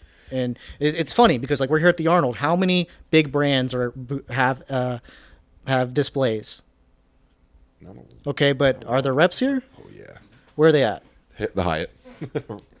Yes, absolutely. So like there's a way to conduct business here, and like it doesn't really have to be about how many samples you're handing out on the floor. It's about, you know, how you're networking. Mm-hmm. You know, that's why I'm here. Well, that's where the business happens. We've been saying this for a couple of years now. Yeah, we should have done this podcast at the Hyatt. That'd been pretty funny. Yeah. Audio is better. Yeah, audio is better. This conversation's been better. No, there have been too many eruptions. We can no longer go to the Hyatt without. We can't even make it to the Hyatt. I can't get off the escalator. Look, I got to talk about this for a second. So, like, they didn't give you media passes? Shout out to Brock at the Arnold. We actually did get our media passes after I blew it up on LinkedIn. Good, okay. They told us we weren't media, and it was like, who in sports nutrition is media? I'll be very humble for a second. Fine, we're not media. You guys are the Arnold. I'll respect that. But tell me, in sports nutrition, who is? Yeah, we're not. Because I'll attack that. We're not bodybuilding, and we're not sports media. Okay, more than that. Okay, who pays the bills? Well, yeah, that's a great point. The supplement sponsorships of the Arnold. They buy the booth spaces. Who talks about the supplement companies? There you go. Yeah. Then you're media. That's kind of the point that I'm making. Like, so I don't know. I just think that's silly. That's just my opinion. Did you see the whole LinkedIn thing about that? Yeah, I saw. That's why I asked. Bro, it's a really funny story, dude. I was standing in the media room, and I really didn't want to do that. I really did not want to do that. Before that post, I sent them an email. They said no. And I sent them an email like, hey, I'm sorry. I don't mean to push this issue or anything, but like, hey, here's all of our content we've ever done at the Arnold. And here's our partners who are your main sponsors. By the way, Muscle Tech is on retainer with us for this year. They're probably one of your biggest sponsors. They've got like a 60 by 60 at your show. You know, like whatever. And they were like, respectfully, I know that we've done this in the past, but we don't consider you to be working media now. So did the LinkedIn post. Freaking 100 comments on there. Everyone's it will be linked to in the show notes now. Linked to my LinkedIn. And they finally emailed me at like. Well, shout out for making it right. It was it was a public call out, but it's appreciated. Yeah, the supplement industry. That's how this business has worked so well. Like, you know, I always tell people USA Today is not going to cover this stuff, but it needs coverage and everything. So we became that, and like bodybuilding. I think it's awesome, man. And we're having a hell of a time, dude. Look, like one of my favorite. One of the things that inspired me to do this is I'm a big Texas A&M Aggie fan. They have their own. There's an independent network that just coverages Aggie sports. It's called Tex Ags, and they're, in my opinion, one of the best sports coverage like firms, studios, whatever you want to call it, agency in like sports broadcasting, because like sports like Barstool, for example, like super cool, right? Like, but like you guys have like a smaller version of that, and I actually think it's like super scalable. The only problem is y'all have to elevate, the industry has to elevate to a point where you get clientele that are willing to pay enough so you can go out and scale y'all. I'm so glad you caught that. Conversation of the weekend. I'm so glad you caught that, because before I was saying like most people don't see the inspiration. Barstool is what for sure for our social, at least the social media side that I control. Mike's blog is way more professional than my social media stuff. But and here's another thing, rigorously scientific or whatever. But I was inspired by Barstool. I saw what they do, and I was like, I want to do that. Irregardless of all that, like, okay, so Barstool's great on the content media side of getting clicks and page views and getting people to talk shit. Okay, there's the SEO part. Like that is so important. Dude, our blog is the most underrated. I mean, everyone wants to be on our YouTube. Well, everyone always wants to be on our YouTube, but the blog is the underrated part. Well, as far as I'm concerned, I think that's like y'all's most valuable asset. I mean, there is like the hype wheel. You know, you have the flywheel that you can do. Get clicks, but he sells product. Yeah, you know, like that's the thing. Well, look, I've been on the backside of that and seen the it is undeniable. Thank you. Yeah, so like I know that it works. There is a ROI. That's been the conversation this weekend, is how do we scale this thing? Because Ben and I are pretty much tapped, and so we have to figure out. For yourself, Mike. I got more caffeine to take. You want my? I haven't even started taking DMAA yet. Who's doing the long form anandamide? It's gonna be me. But no, there's a lot of ways this could be taken. It might require investment or something, but we need to. We can have the vegan Ben have a whole separate thing. We can segment the site. We can take this model. We could blow this out, because sports nutrition is just a small thing. There's anti-aging. There's the longevity. There's a lot of boomers. There's a lot of Gen Xers getting older and functional foods. Exactly. So there's a lot we could do with this business. Beverage alone. I might not be the visionary. I see it. I don't think I'm the executor. If you ever notice, I don't ever call myself CEO. Ben does. Yeah. I'm the founder. So I don't consider myself a chief executor, and that's something that we might have to look at. Do you want my personal, I guess I wouldn't say advice, but if what I see and what has helped me is you got to hire and delegate. Yeah. You got to find some people, lose some money, and teach and train them, and put out the fires when they screw stuff up. My biggest issue is, and you talked about like passing the torch before, but when it is a creator that represents the company, it's really difficult. Two things about you guys, and I also feel this too. First of all, your face is on everything.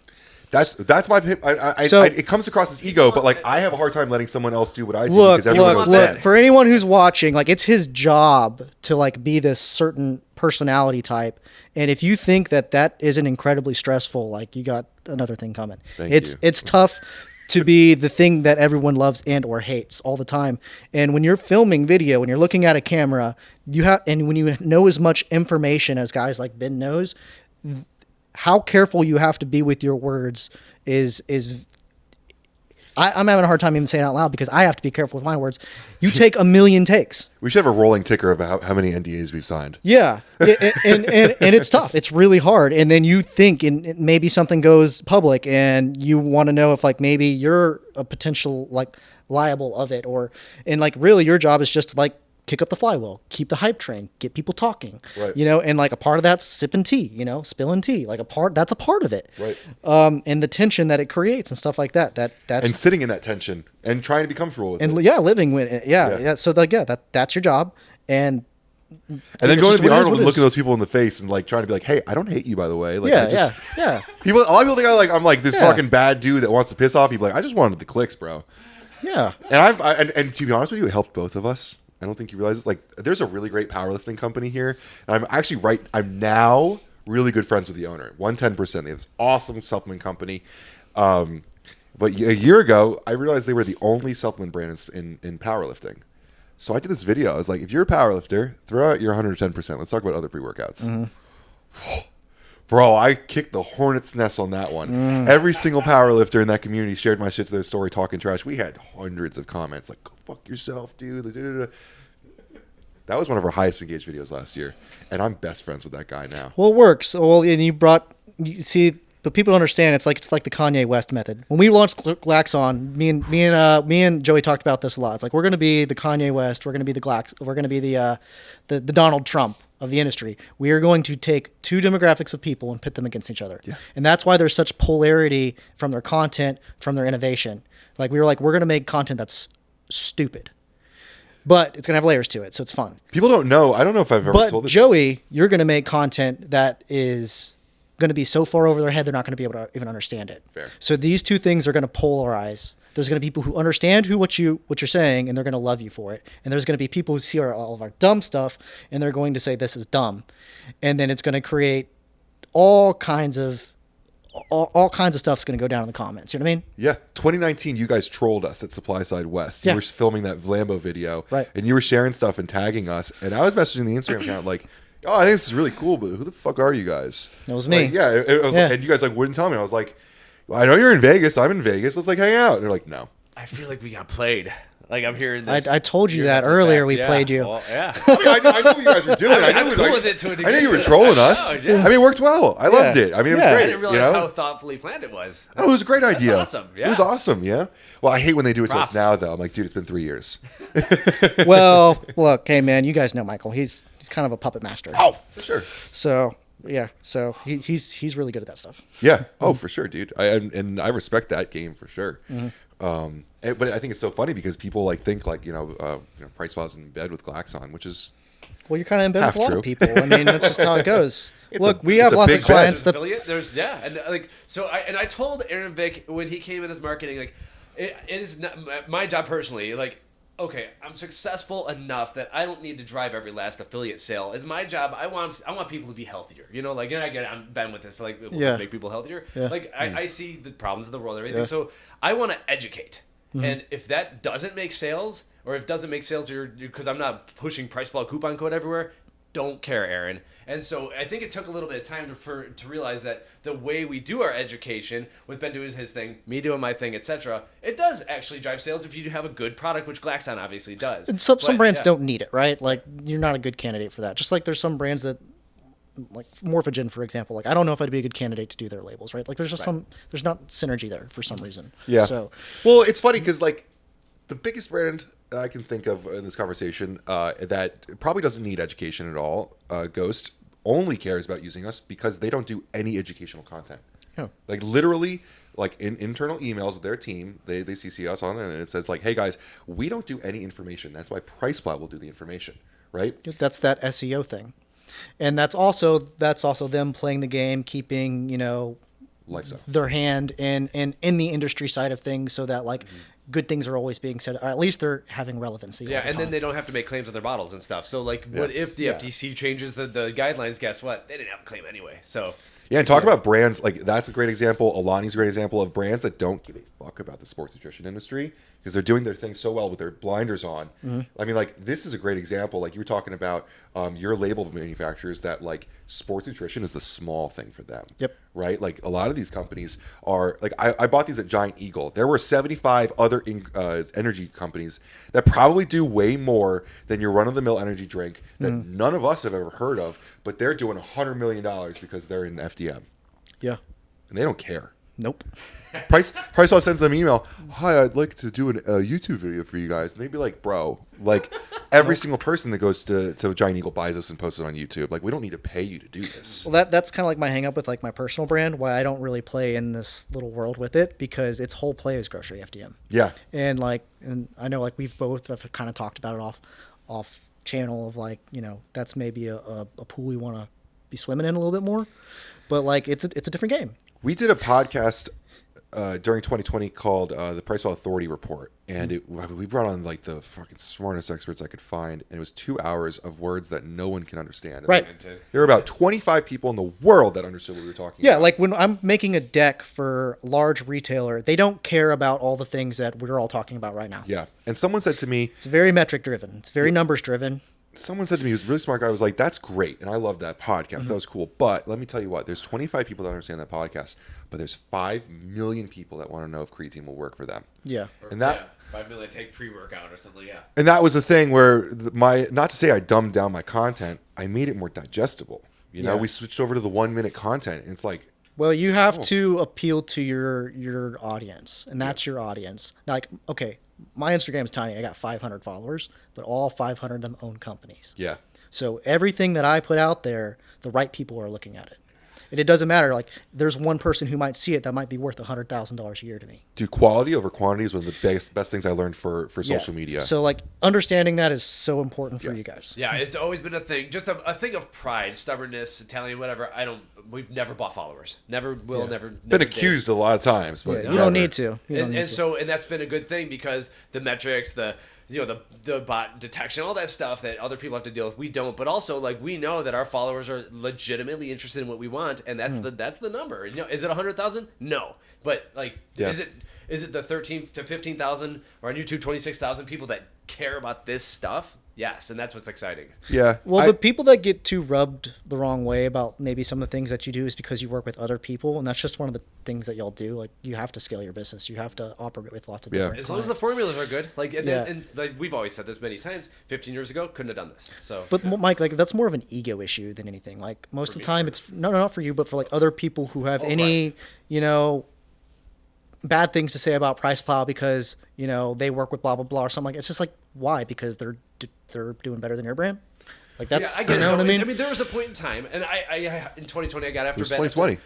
Ghost and Glaxon, but there were the two. Who were the best brands? You were the two brands that were just firing. Yeah, we wanted you to create that tension, dude. We were like, yes. I'm sure Dan was like hating it, but I get it. But hey, but who was doing Ghost Screens, Ghost Gamer? Every launch from Glaxon in 2020, like that energy. You had to come into 2020 ready to fire, and those two brands. You guys were ready. Everyone else is caught with the pants down. So, We made like the difference between that whole thing is that I'm designing labels right next to the lab where Joey's like literally flavor testing them, and we're doing them at the same exact time. So most people, and this is like 2 years ago, like I'm way removed from there. They have their own processes and stuff now. They got their own team. They've got a much better way of doing things, I'm sure. But that's how it was then, where like we could sit there and talk about it in real time and make those adjustments in real time. Most people are paying manufacturers to do a lot of their R&D. It's through an email thread. There's like 3-week lapse time before they get samples and talk about it with their team and get stuff back. we were doing that literally in real time. Yeah. I mean, it's like the difference between like 2 a.m. at the bar where you're trying to find that girl. Yeah. And then like the next morning we wake up and realize she wasn't all that good looking. Like you guys, like you're 2 a.m. like next to each other the whole time. You wait 2 weeks for a sample of flavors, you're like, I'm not excited about this anymore. You guys had excitement all the time. I gotta say, I think the last video I edited myself for this channel, vlog wise, was when I went to Houston with you, and we had a ball that trip. It's fun. I mean, if you want to learn about like how Glaxon got started, it's fun. And maybe not that 1-bedroom studio cool thing, but like I felt like we captured so much that trip. You saw like there's so much you didn't put in that vlog that we. There was a lot I didn't put in that vlog. We stayed up all night. We had a great time. We stayed up all night. Got those Korean tacos, and we got kicked out of that campus. Yeah, that was fun. That was believe it or not, like those Glaxon guys are the real deal. They really are that fun all the time. That's like one of my favorite things that we get to show is because those two examples right there. Is Glaxon really this innovative and interesting? I don't know. Go watch my video there. Dude. When we were first starting that, we didn't care about like who we were going to sell supplements to. We were watching SpaceX launches, and Joey was like, "My supplements are going to be on one of those. It's going to be on one of those rockets someday. It's going to be in the ISS." He's like, "Whatever the next like international space station that's going to Mars is like that's the stuff we're making products for." Literally, that was like literally his goal. So like when you're talking about like seeing things down the line, that's literally what we were talking about. Yeah. And then we threw all these crazy ideas. We're like, well, we got to make money. So like, how are we going to get all these people excited about this thing? It's like, well, let's just do all, like I said, let's create this masterpiece and then let's go fuck it up. And then then if people unpeel the layers, they can see the masterpiece under it. But at first, the thing that they see is like the fuck up, like, whoa, that's wild. Like you look at the labels and shit, and you're like, what's the inspiration behind it? But really, there's tons of layers behind each one. Do you remember you arguing with people on our forums when we launched you guys? Yeah. That was the funniest shit. Well, everyone was losing their minds. So that's the funny thing. People don't realize that. Like, I created the Supplement Lab account. I made the Supplement Lab logo. I told Joey, like, you need to put your face out there. I made his PricePlow one. And, like, the first, like, couple months that they had existed, it was just me posing as Joey. Because he didn't realize that like he needed to get in front of it. And then I was like, no, you're a part of the branding here. Like you're sort of a behind the scenes part of the branding, and you're going to always be this like juxtaposition against this guy named Glaxon who doesn't have a face, but he can be anything. Yeah. So like you can be the voice of reason, but since you yourself are a complete weirdo, it's going to be like super entertaining. Like he probably went way too granular in those like initial videos, but we needed to do those. And I kind of argued with them all the time about like, it's important that we do those so that people like you can see this and be like, oh, okay. Yeah, for sure. No matter what, like someone mentioned, like, oh, you should bring so and so onto the channel to do like the vegan stuff or something, and Ben's like, I'm like, dude, the first 10 videos are gonna suck no matter what. Just like grip them, get them out of there. But Mike and I have different viewpoints on social media, and sometimes it's really great for me, sometimes it's really great for Mike that we have these opposing ideas. My thing is like, there are people who are great at public speaking, and then there are people who are great content creators. Yeah. And that is vastly different. Really good editing comes in too, though. I don't think so. I don't think. Well, we were talking about this earlier. Like you can make good content without really fancy computers and social media guys. You can, if you're really funny, you're really good looking, or like, I mean, let's say, for example, Dave Portnoy. Oh. Does he need super incredible polished content? No, he sits on his phone and does an emergency press conference. And those are his best things. I'll give an industry example. I'll give a shout out. Brett Westover. Like he doesn't need an expensive camera. No. That kid figured out short form content, and he was working at a store. I mean, we've had people try to come on the channel who are PhD candidates. And this is no offense to Brett. He's nowhere near that level of knowledge of the industry, and he makes better content than those people would ever make. Yeah. Because he knows how to make it engaging. Yeah, he knows how to talk to his age group and demographic of people. Yeah. And he can keep them watching all the way through. The end if of the I had a video. time machine, I'd go back a year and give him like $100,000. Yeah, I mean, he was just in an accident recently, so. Oh, really? Yeah. Shout out, Brett. Hope you're feeling better. Yeah. But the point really being is that like content creation is a monster, you know, and just being able to recite ingredients. There's a lot of people who can do that. No one's got it all figured out, man. Like I have so many people who try and get me to like, you know, game their thing for them. And I'm like, look, dude, it's like, there's timing. There's a lot of factors involved in this, but ultimately how interesting of a person are you? And how committed are you as an individual in doing this in perpetuity? Because there's going to be like 6 months of this where it's going to defeat you. I tell that to every young kid who's thinking about doing something like, do you want to talk about this? Literally every hour of every waking day for the next 10 years of your life. It's ruined the gym for me. Yeah. It is absolutely ruined going to the gym for me. I go to the gym, I get recognized, and people want to talk to me about pre-workout. It's like I used to love going to the gym. I go to a Lifetime now and like keep my hat low so I can just get my workout finished. Yeah. I think because if I answer any of those questions, like how interesting are you as a person, all those things, like it comes across as very egotistical. But I would say that the only thing that has made this work for us with my personal brand is that it's fucking true. Like I actually do this. Well, you've put in the time. I've worked at brands. Yeah. I've been in manufacturing. I've designed formulas. I've done the whole thing. I've done marketing campaigns. I've done retail. I've done all of it. I now work with ingredient manufacturers. We've collaborated with manufacturers. We've been able to a large sum of money of ingredients we've been able to help move. Like we've done the thing. You've done a lot of failing. We failed. You've done a lot of failing. Times. Yeah. We've made a lot of calls that were not true. Yeah. Thank God Glaxon worked out in 2020. When I get in, I don't know how to introduce myself with what I do, but when other people introduce me, they're like, Ben does everything in sports supplements. I'm like, well, it's kind of true. Like, you can't fake that. You can't game that. Like, you're talking about people who want to game their brand all the time. Yeah, have come to us. It does not work. Remember, like 2019, it was like, I'm the next Redcon. That was the big one. Yeah. Then it was, we're going to do the flavor collabs, right? Then everyone thinks they can game it. No, you're like, there's so many moving parts to that you don't even know.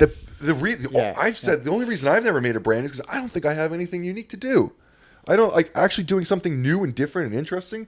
I don't like that doesn't just exist. Yeah, I mean, I'm not a formulator. That's why I don't do it. Right. So to me, like, it's really hard to talk about bringing someone else on the channel because it's not like ego. It's not like any of that. It's just like I don't think someone else. I didn't say on the channel. I said segments. Let's just call it vegan plow or something like that. Yeah. That's where I'm thinking of scaling. And yeah, for the first many, like maybe a year, that channel's not going to be really notorious. But once, if that person did have a banger video, then we put it on going back to that, you got to find that person. You got to find that person. And if I can give any advice here is like find youth. Like find people that have that energy, that have got their finger on the pulse of like what the 18 to 20 somethings are doing. The problem is because like our Discord is chock full of like a bunch of those people that we could bring screw that. Don't do them. You live near Rutgers, right? Oh, this has been a point, right? I live near college. Yeah. That's our studio is literally catty corner to a college. That's where we do all of our recruiting from. They don't know diddly squat about supplements, but I can teach them.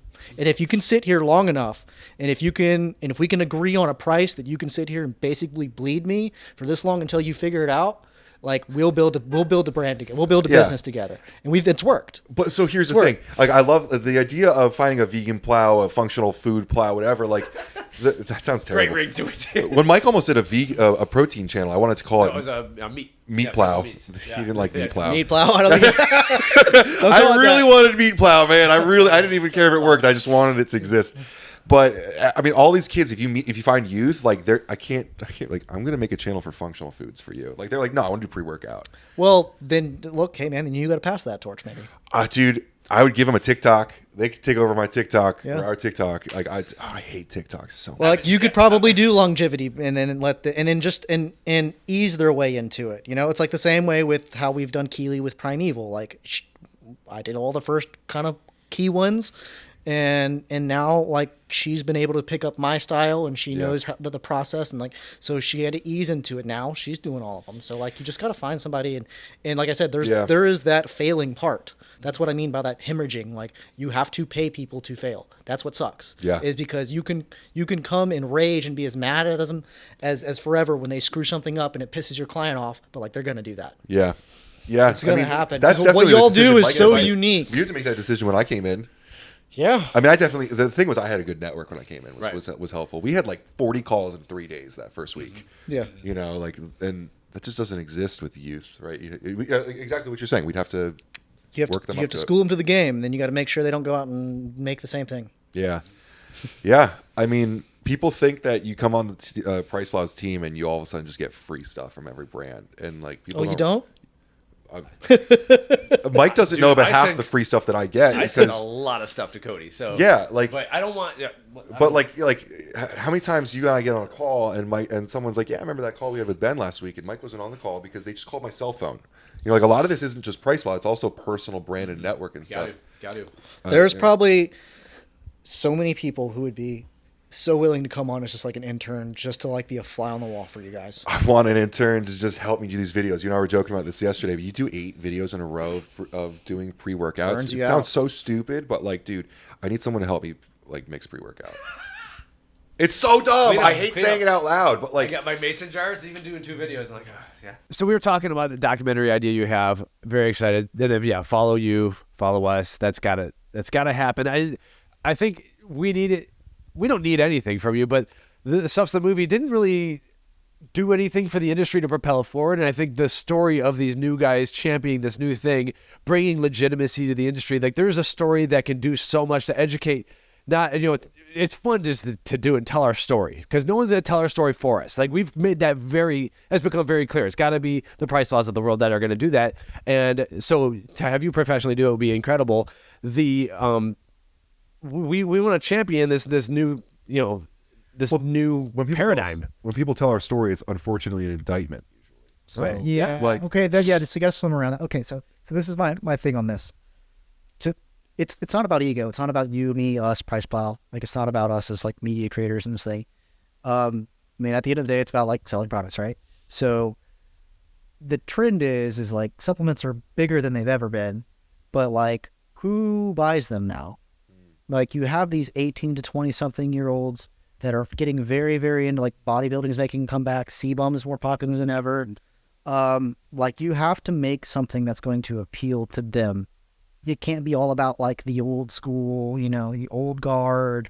Like it needs to have more commercial viability that even like that demographic and people who are interested in fitness and the fitness industry and just like casual people who might be interested in like business and business industries and things like that would find something like that interesting because of like the intricacies of the ins and outs. Because really the supplement industry is a lot like a bunch of different industries. It's just not as mature. Yeah. So, I mean, it's a lot like you could parallel it with the cannabis industry a lot, but like the cannabis industries, that's a whole other thing, but like it's partitioned because of like its state regulations and stuff like that. And like how that competes on a federal level.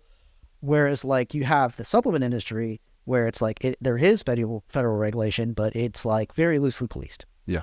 So it's got this whole like Wild West, like, canter to it that like is a story to be told still, even to this day, was then, it's better now, but like it's still there. So you have to make something that like appeals to enough people in that way where it has a mass enough appeal for a mass enough audience on a place like Netflix or Paramount or HBO or something like that. And there are a lot of bodies buried, to bring us back. I don't remember where we were talking about that, and you brought it up before, so I want to make sure we hit that topic if you have that. There's a lot of stuff about buried bodies. I mean, yeah, if you want to tell a story about the industry, we talked about ill-gotten gains earlier. Okay, yeah. We talked about people that are in prison right now for selling steroids in consumer products.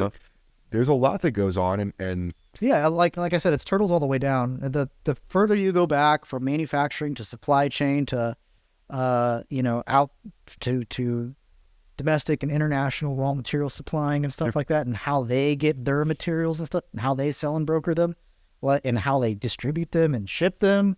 Like, there's just so much about it that, like, it's really hard to really know. Yeah, you could do 2 completely different documentaries. You could do a whole, that's what I'm saying, you probably have to do it in different episodes. Like, one is just about that. Like, hey, we know that this is a very legitimate brand, and we know that they do all the due diligence in the world in order to make that, like, what they say on this label is in there. But there's also like 2 other steps before them that is completely out of their hands. Yeah.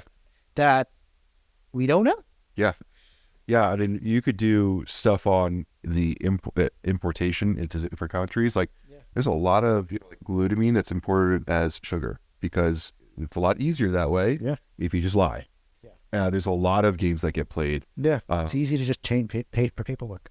Yeah. And most of these countries where we're exporting to or importing into are super corrupt. Yeah, there's a lot of gamifying. Yeah, so do it the right way is actually, harder, more expensive, or just straight up not business like viable. Yeah, like that's the way that they do it because it's not viable. So, yeah, like there's a lot of that where, BCAAs and aminos and things like that, like they just come in this labeled and things like that because, that's how they come from where they come from. Yeah. And do you think they give a shit?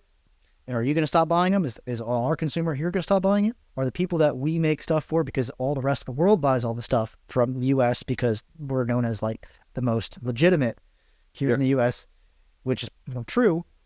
But like, are they still 100% legitimate is the question. And it's like, well, there are still so many variables where it's like, you have to question it.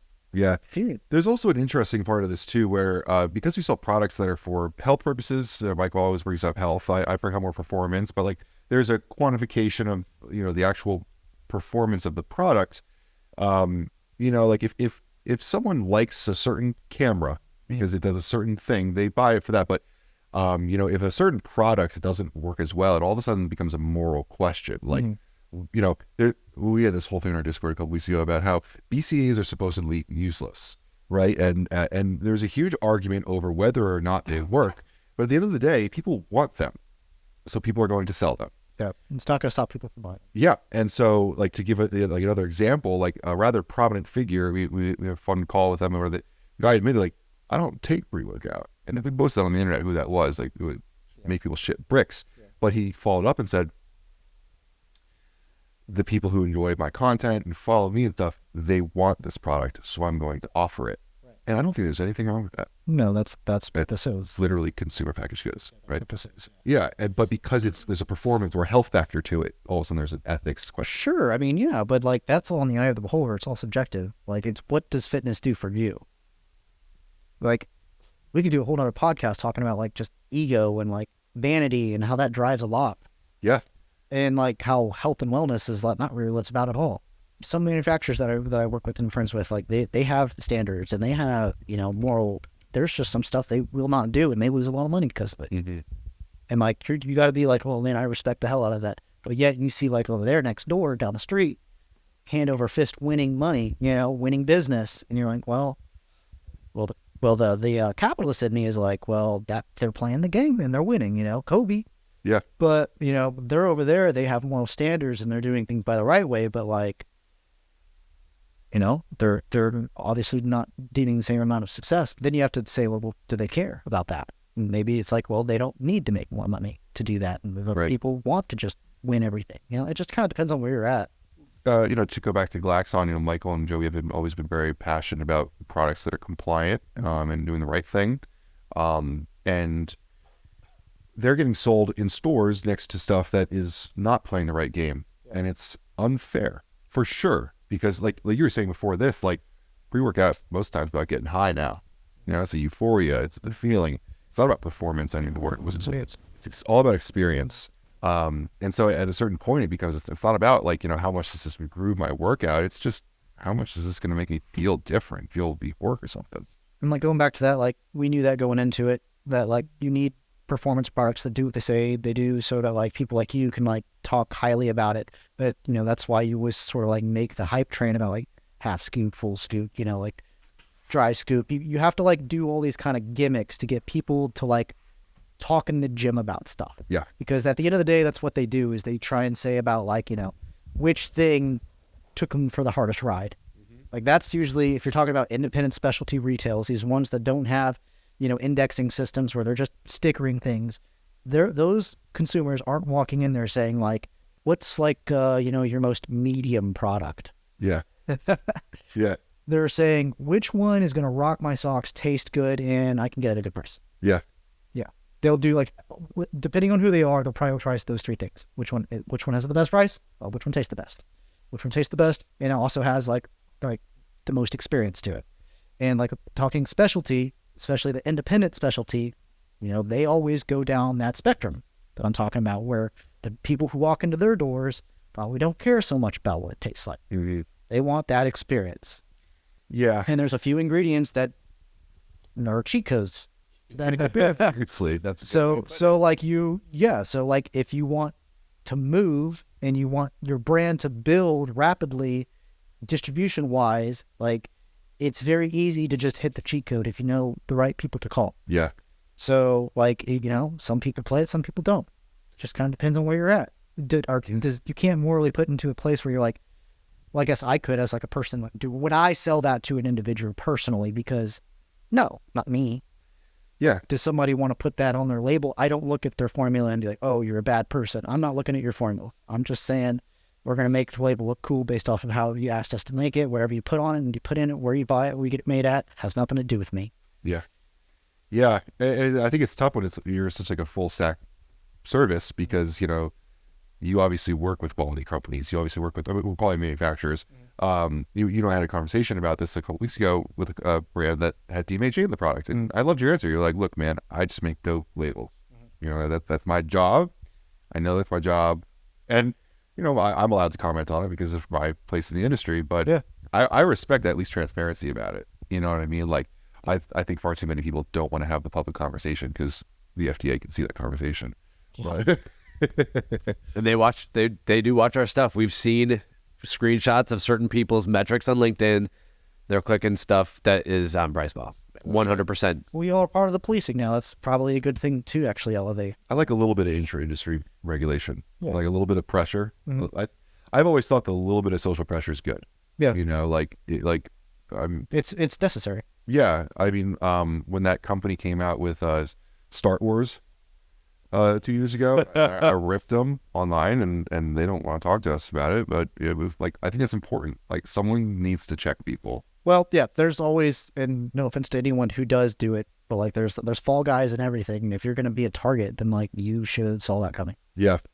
Like, okay, like go back to Glaxon a lot. Like, we knew that we were going to be targets for things, but we knew that going into that, and we knew that we had the ability to pivot. Yeah. It's all about eyeballs, attention, audience. You guys are also really good at laughing things off. Well, you got to have humility. Yeah. Like, look, I weigh 180 pounds. Like, who am I in this thing? Like, I know how silly that is. So, like, Joey's a complete weirdo. Like, you gotta have humility in those things. It becomes your brand too, though. Yeah. Everyone knows you. Like, okay, back to Dan, right? Authentic person, right? Like, he owns authenticity. Like, it just goes back to that. Like, any of these brand owners that are truly authentic and they're getting in front of the camera and you can, like, see that, like, those are the ones that win. You know how many people have asked us? Well, not anymore, actually, because we've shown it on our channel, but in the first couple years of it, people would ask us if the Ghost YouTube was scripted. You can't script that. No. You literally cannot. You can maybe take it 2 or 3 times, but you don't script it. Yeah. I mean, no, there's no retakes because Ben's gaffes have been on the channel. They'll whip it. On that channel. They'll put it into there. Look, everyone wants to try and replicate that, but like, look, just telling you as a guy who does media, like, it's very, like, it takes a certain person who can speak a certain way fluidly and like a group of people who are all in that same sort of wavelength in order for that to work. I was telling the story. I got the opportunity to do some content for Jocko 2 weeks ago. They talk about like a fucking huge company. Mm-hmm. And I was at an MMA gym. They put me in a cage and gave me a can. They were like, do your thing, supplement guy. You know, like, just go. And I ripped a 60-second reel. Just like off the top of my head, I had no clue what I was going to do. They gave me the can, I looked at the formula, and I just ripped one. And they were like, can you do that again? Yeah. Like, it's a skill you can develop. Yeah. You know, but you know the format. Yeah. The energy, the approach, the like the syncopation, the cadence. Yeah. Going back to like public speakers aren't always content creators. Like, I asked, I was like, they were filming vertically. So I was like, all right, this is going to like, you know, a vertical. Okay, I understand. I was like, you need 60 seconds. Which is really funny because like you do this long enough, I'm sure you probably know, like I can send a 3-minute video to Cody. I know it'll make 60 seconds. Yeah. Like, I know exactly how long it can go in order for it to make 60 seconds. Yeah. Like it's playing this game. Yep. You know, like watching other creators, watching what the algorithm does. I watch some other creators that do content creation about content creation. You've laughed at this before. Yeah. But you know, it's a game you got to play. Perception. If they gave us the rules, it wouldn't be as fun, honestly. Well, yeah, it's constant. The goalposts are constantly moving. Yeah, seriously. Yeah, like what we're doing right now is working right now. Doesn't mean it's going to work 2 weeks from now. I don't have all the answers, Ben. You know, got more than most we've talked to. So well, when I came on, it was all YouTube for us. Yeah, and I wanted to grow the Instagram. Well, YouTube's still like rocking if you know how to do it right. We just have they're moving into shorts a little bit, but yeah, they we're gonna double our monthly views. If you get the right, like, if you figure out YouTube, honestly, you win. I think because that's the one social media platform that like it has such retention in its audience where they have so much buy-in. And you get search, and you get linkability. Yeah. People are willing to leave YouTube to go to your website as opposed to Instagram. There are Google, and it's not Facebook who shit the bed. You know what I mean? Like it's There was a point where I switched my priority to Instagram, rightfully so. I wasn't doing a lot with YouTube. The video was going there. We were doing a lot with it. And I remember another creator made fun of us because like our views weren't great in the first week on YouTube, but it was like, yo. Well, YouTube is more expensive to do. It takes more time to do. You have to be more patient with it. But the search traffic. Yeah. Look at our videos 6 months afterwards. Yeah. I smash everyone. Yeah, but it's yeah. And as certain brands, like the storytelling works better on YouTube too. Like the ghost seasons and stuff. Like I think like there's some strategies that are obviously more YouTube friendly and everything for the subscribers. So 100%. But YouTube Shorts right now, full. I was just telling him yesterday, I'm like, hey, everything we're doing, it used to go, he was like, he told me they need to go to YouTube Shorts. Dude, it's crazy. I didn't believe it. I did one short and they hit like some insane number in 24 hours. I was like, we do that again. Yeah. And it happened again and again and again and again. If Google wants to put some weight behind something, it's kind of fun to watch how it happens. Like, well, I saw they were starting monetization for it in February. Nice. And so I was like, this is that, follow the money, right? Yeah. Right. So that was a big one.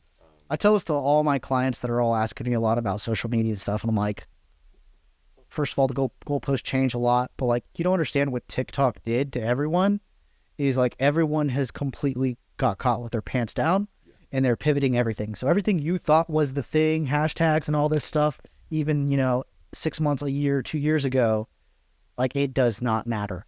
Those are not the rules anymore. Yeah. So like, I can sit here and make the most polished video, well scripted, with beautiful, with nice lighting, and some person can make something with their phone and completely crush me on engagement. And it's because they know what audio to use at what time. Our 1 million view TikTok is a very ugly green screen video of me making fun of someone. Right.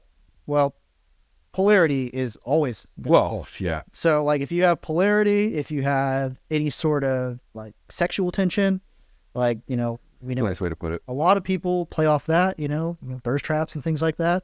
If you can do education properly, but like you need the right demographic to do education properly, there's like a few things you can kind of go into, but then you have to know like trending audio and like all that's like, how do you edit it up with certain type of accounts? Because like certain type of accounts, you can't use certain type of audio because, like licensing and stuff like that. So, and then you have to figure out like, okay, well then who can we collaborate with that doesn't have these like certain like roadblocks in their way. So like it isn't just about, oh, we got this one influencer who has really cool ads. Like it's not that anymore. Yeah. It really isn't. It like guys like Brett Westover figured it out, but it's already moved from him. Yeah. He still has to figure out what anything is. Yeah. I mean, it's a process that can be replicated, right? Yeah. Once it's replicated, then like you got to. Well, I remember when Dan knows anything that he says to me. Well, anyone that says anything to me, I take it very seriously when it's criticism of content. And he was like, Brett's the king of short form right now. You're not doing short form. And I was like, motherfucker. You figured it out. That's when I figured it out, right? You figured it out. Social media is really easy if you just pay attention. Yeah. I think the rules are all about the way the content is framed and produced, but the content within the content, you can't change that. That has to be your core values. Yes. Right? And PricePlow's core values of content, which also intermingles with my personal brand, that rings true in every single channel that I create content for, is quality, transparency, maybe sometimes checking people, it just looks different on different channels. Yeah, your name's Sup Bouncer. I love that thing, man. I can't believe I don't get made fun of it. But I remember, like, I was the Glacier called me. It's on brand. He was like, "You're the bouncer supplement industry." I was like, "Fuck it, that's my new name." Yeah, it's on brand. But shout out to LinkedIn, dude. LinkedIn's been our big one right now. Yeah, it's been on my back too. Yeah, dude, bro.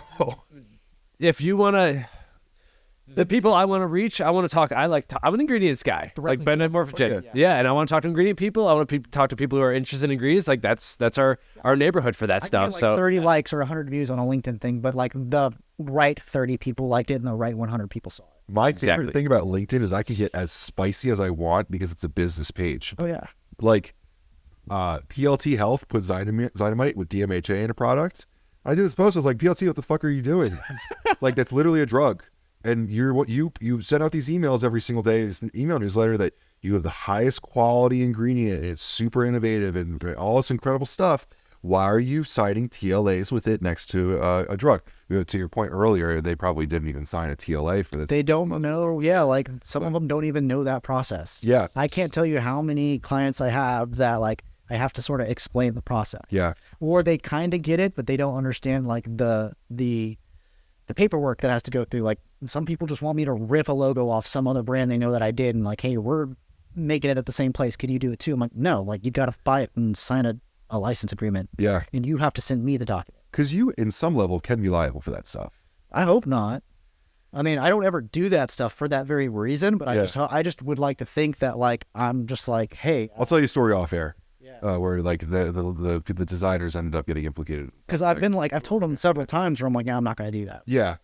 I mean, there's a line. Like you're saying, like you don't make the product. It's not, you can't judge them. But I think when you start using intellectual property is where it starts getting crazy. If you need a good contract lawyer, I got a guy in Texas, just so you know. Yeah. Well, we work with like manufacturers stuff that usually like they go and do the due diligence. Yeah. I actually like insist that they do the due diligence. So I'm like, I'm not doing this until like you send me the thing. Mm-hmm. And so like usually it doesn't show up until it doesn't. Luckily, most of my clients, like when I maybe first started, it was like that. But like now we got a lot better clients. We had a really good story a couple weeks ago where a prominent TikTok brand did a product, supposedly, like quote unquote, did a product. They announced it. This is a big thing, like these pre-releases now where they released this formula, but it hasn't even been approved yet. They're getting pre-sale revenue. And the label that they released had like 3 of our partners, 2 of them like we consult for, and a very major drug, like not like DMHA, it was a race tam, which is like not a supplement. And I just posted it like, I don't think it's like, there's no way the TLA got fined for any of these ingredients, at least 2 of them. And I mean, we get to be the bouncer a little bit. And that's been recently, I think people have been like starting to look at this a little more like this is a serious thing. In my experience, there's only really a couple raw material suppliers that really take that stuff super seriously. And some of them take them way too seriously. Yeah. Well, I'll tell you what, we have done a lot more label revisions since that week. Yeah. Well, like the guys that y'all work with are all sort of legit ones. It's kind of these other ones that are like supplements are sort of like a way downstream like channel for them. Yeah. They sell them for something else completely. They sell way more caffeine to like, like FDM type stuff. Yeah. But they also have a bunch of commodities that they throw into. Exactly. Yeah. Like if you go to supply side, you know this, like there's like 80% of that building is like some places you've never heard of selling some stuff you've never heard of, but they have a massive business selling something that is like, for glaucoma or some shit. You know what I mean? I met a guy at supply side last year. He walked up. He was like, dude, I watched all your shit. It's so cool. And I was like, oh, cool, man. Like, what do you do? Or you blah, blah, blah. He's like, the only best way to explain this to you is I am the guy that finds the weird shit for Joey Savage. And I was like, I need your number, dude. That's quite a job. Yeah. Because I think, first of all, Joey's really good at being the guy who finds weird shit. Yeah. Well, then so be further down that chain. To be fair, Joey came out. They talked, and I've confirmed that he is the guy that. Yeah, I think he's a guy. I think I know who you're. Yeah, I think he's a good guy. But there's a lot of commodities in that space where it's just like, because Joey's like, I need this weird extract from bull testicles in India, and like someone's got to go there, get the bull testicles, I got such cool stories about the way that he navigates all that stuff. It's like, you want to know why they're super innovative? It's a lot of like his ability to like go and he's been sitting on stuff for years. Yeah. Because he just reads and he's truly passionate about it. So like he just sits on these things for years where he's like, well, if I did this and this, and I had somebody who could supply me this, like it could do this and it would change. We could make a product that would change everything. But like it's most of the time not viable or someone's not making it yet. And so he sits around and waits for it until he finds somebody who can kind of do it. And then he goes and finds them. And then he like works his way up the chain to like the CEO. Yeah. And he's like, oh, well, here's your market viability for blah, blah, blah, blah, blah. If you do this and market it this way and do like, go to this company over here and add this to it, it'll change it in this way. It'll pull this lever and we can put it in this product. And then sometimes it comes back and the price is like, well, we can never make this market viable. And then he waits another year or two. And then like finally it gets legs and then it comes down in price where he can do R&D. They use their infrastructure to be able to use that ingredient for other people to basically buy those ingredients for them. Mm-hmm. So they can put them in other products to like prove their concept, get them in volume. And then boom, he drops it in the product that like you guys get to talk about. So like that stuff. I'm tired listening to that. Yeah. He incubates that stuff. Do you know about the chicken ordeal, the eggs thing? Incubated that since he was like in high school. Yeah, so fertilized eggs. We had this. We had a client that was a friend of mine that needs to fertilize eggs. If you go back in our content, you can figure out who it is. And he called us and he was like, I love eggs, man. I love chickens. Like, I need to do this because it was a concept for Flight. Was it was? This is before Flight came out. Well, I know all about this. Right. And so we had this call with them where we sat down. Joey's like, this was like early on in us being friends. Like, I knew he was eccentric and interesting and smart. He's like, do you want to sit in on this call with me? Yeah. And anytime Joey's ever asked me to sit on a call, I'm like, yes. Fuck yes. Because, dude, I mean, again, stuff that never came out. I know where some of those bodies are buried. Yeah. And one of those bodies is buried was Joey telling this company that they are doing the entire egg thing wrong. Yeah. And they were like, motherfucker, we're the fucking egg people. Like, and he was like, he went into this whole thing about chickens when they lay the eggs, when they get this, when the fall sadden at and he had time. pictures and this whole thing, and these guys are just like, how do you know so much about chickens? And he was like, I grew up with them. I'm really into chickens, man. Yeah. Like, that's the honest to God truth. Yeah, and they never changed it. So But it could have been something really cool. yeah, and look, it might happen someday. And just know that, like, when something drops and it's fucking awesome, he's been working on that thing since he was like 15 years old. This episode has sent people like 50 directions if they're industry designers. Like this. Here's a really good one. So we can start to find our way to the closing.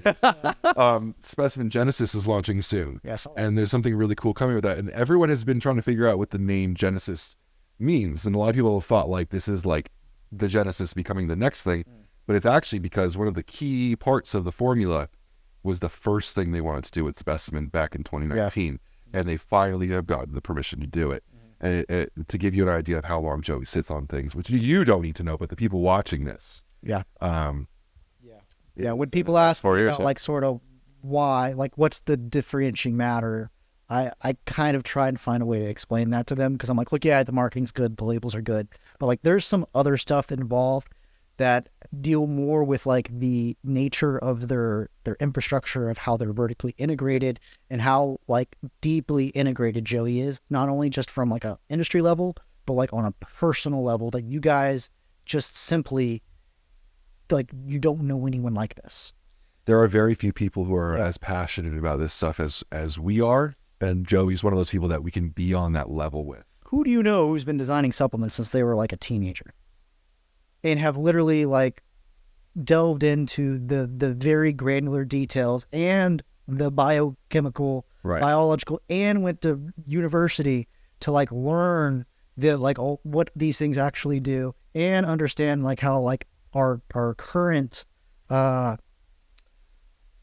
scholarly system works in academia, of how they come about, like, making things like clinicals and trials like that. Like, just, like, there's so much more depth that goes into it than just, like, a lot of these formulators and their citrulline and shit like that. It's like, no, like, there's this mRNA data, like, that people don't have access to, but, like, MIT does, That's where Joey is right now. So to give you an idea, Joey's, I had to choose between going to the Arnold and going to MIT with them this weekend.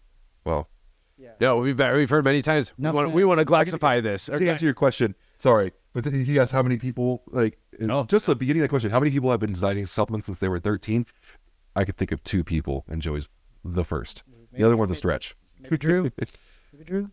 Maybe, possibly, maybe 3. But yeah, a lot of brands have said we want to Glaxonify things, and my answer at this point is, like, no, you can't. And you're not going to replicate Joey. You might.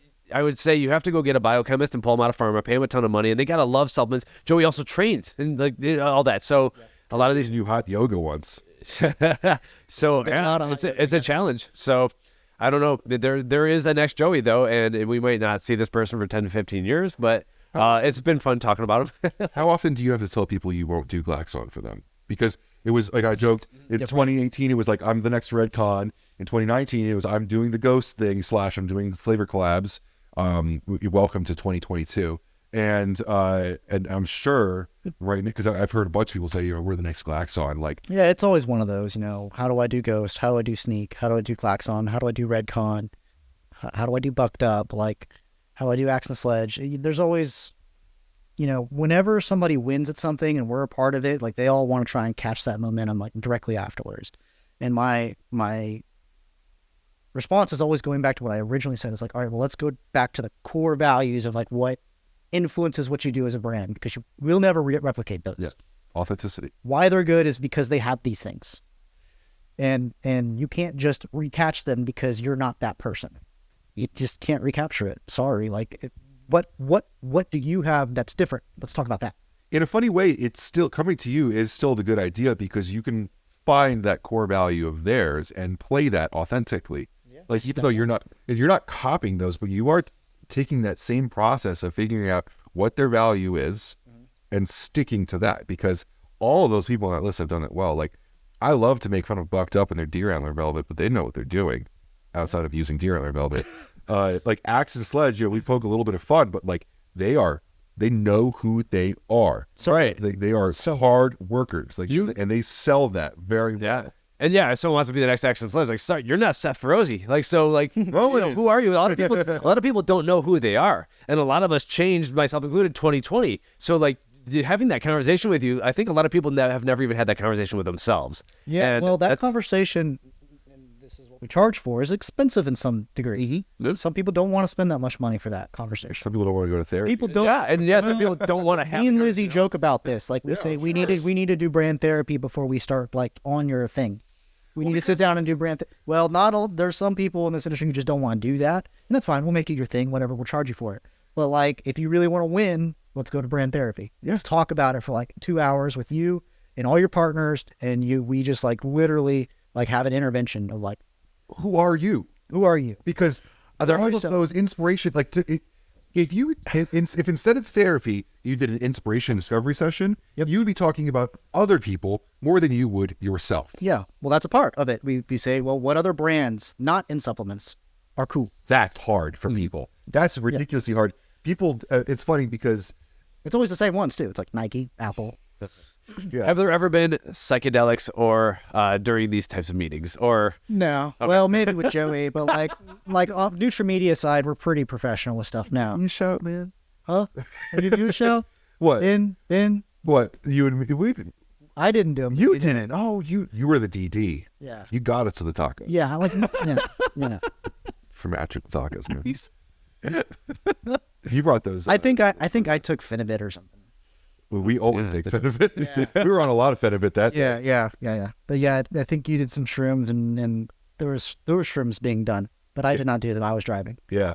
Yeah, but I remember I was like driving down the highway and I had the windows down and the music up, and you were like, you gave me those the fractal glasses. You were on one, yeah.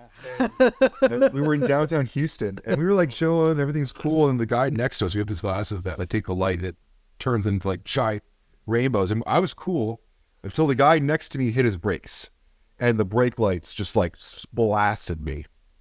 You might have to cut this, but. Well, I think we're towards the end. I don't even know if I have enough time to make to the expo, but this has been like one of the most fun conversations. This is indicative proof that we need to do more in person. I don't know how we make it happen, but yeah, this has been awesome, dude. Yeah, hopefully we don't get raped over the coals, Yeah. I mean, why? I think that's what to do. No, I think this is gonna be eaten up. Yeah. We have to do a lot of clips from this, but also as a whole. One of the things that I've wanted to do is like a tour, like a road trip tour. Let's do it. Where we go to different locations. And I think it would take some money out of us, but I think it would pay itself out. We got a lot of travel coming up, and we're going to go to DC. We're doing fly-in day with NPA, so National Products Association. So that's in June. We are going to be at Glaxon for April Fool's Day, and that's going to be fun. Yes. So there's some what else tidbits from this conversation that are leading to that conversation. Yeah. Fun. And then there's ISSN. Not sure. But I think this podcast becomes the constant between trips. Yeah. Right. Well, it lets you build a new audience, and it lets you really interact with people in a long form format where you really get the real. The real face-to-face is different. Yeah. Looking into a webcam, looking into Zoom is not the same thing. Yeah. And we've been doing that a lot, So yeah, do it. Thank you for your time. Thanks for bringing this up. Thank you guys. Thanks for allowing me to come on your platform and talk shit. I would like to do this again. Man, I'm so sorry to the guy. I'm gonna say that there's a big label printer. He's like the biggest one. He works with you and Marcus. You know who I'm talking about. It starts with an M, and it's something. And he's invited us out to do stuff with them. Should.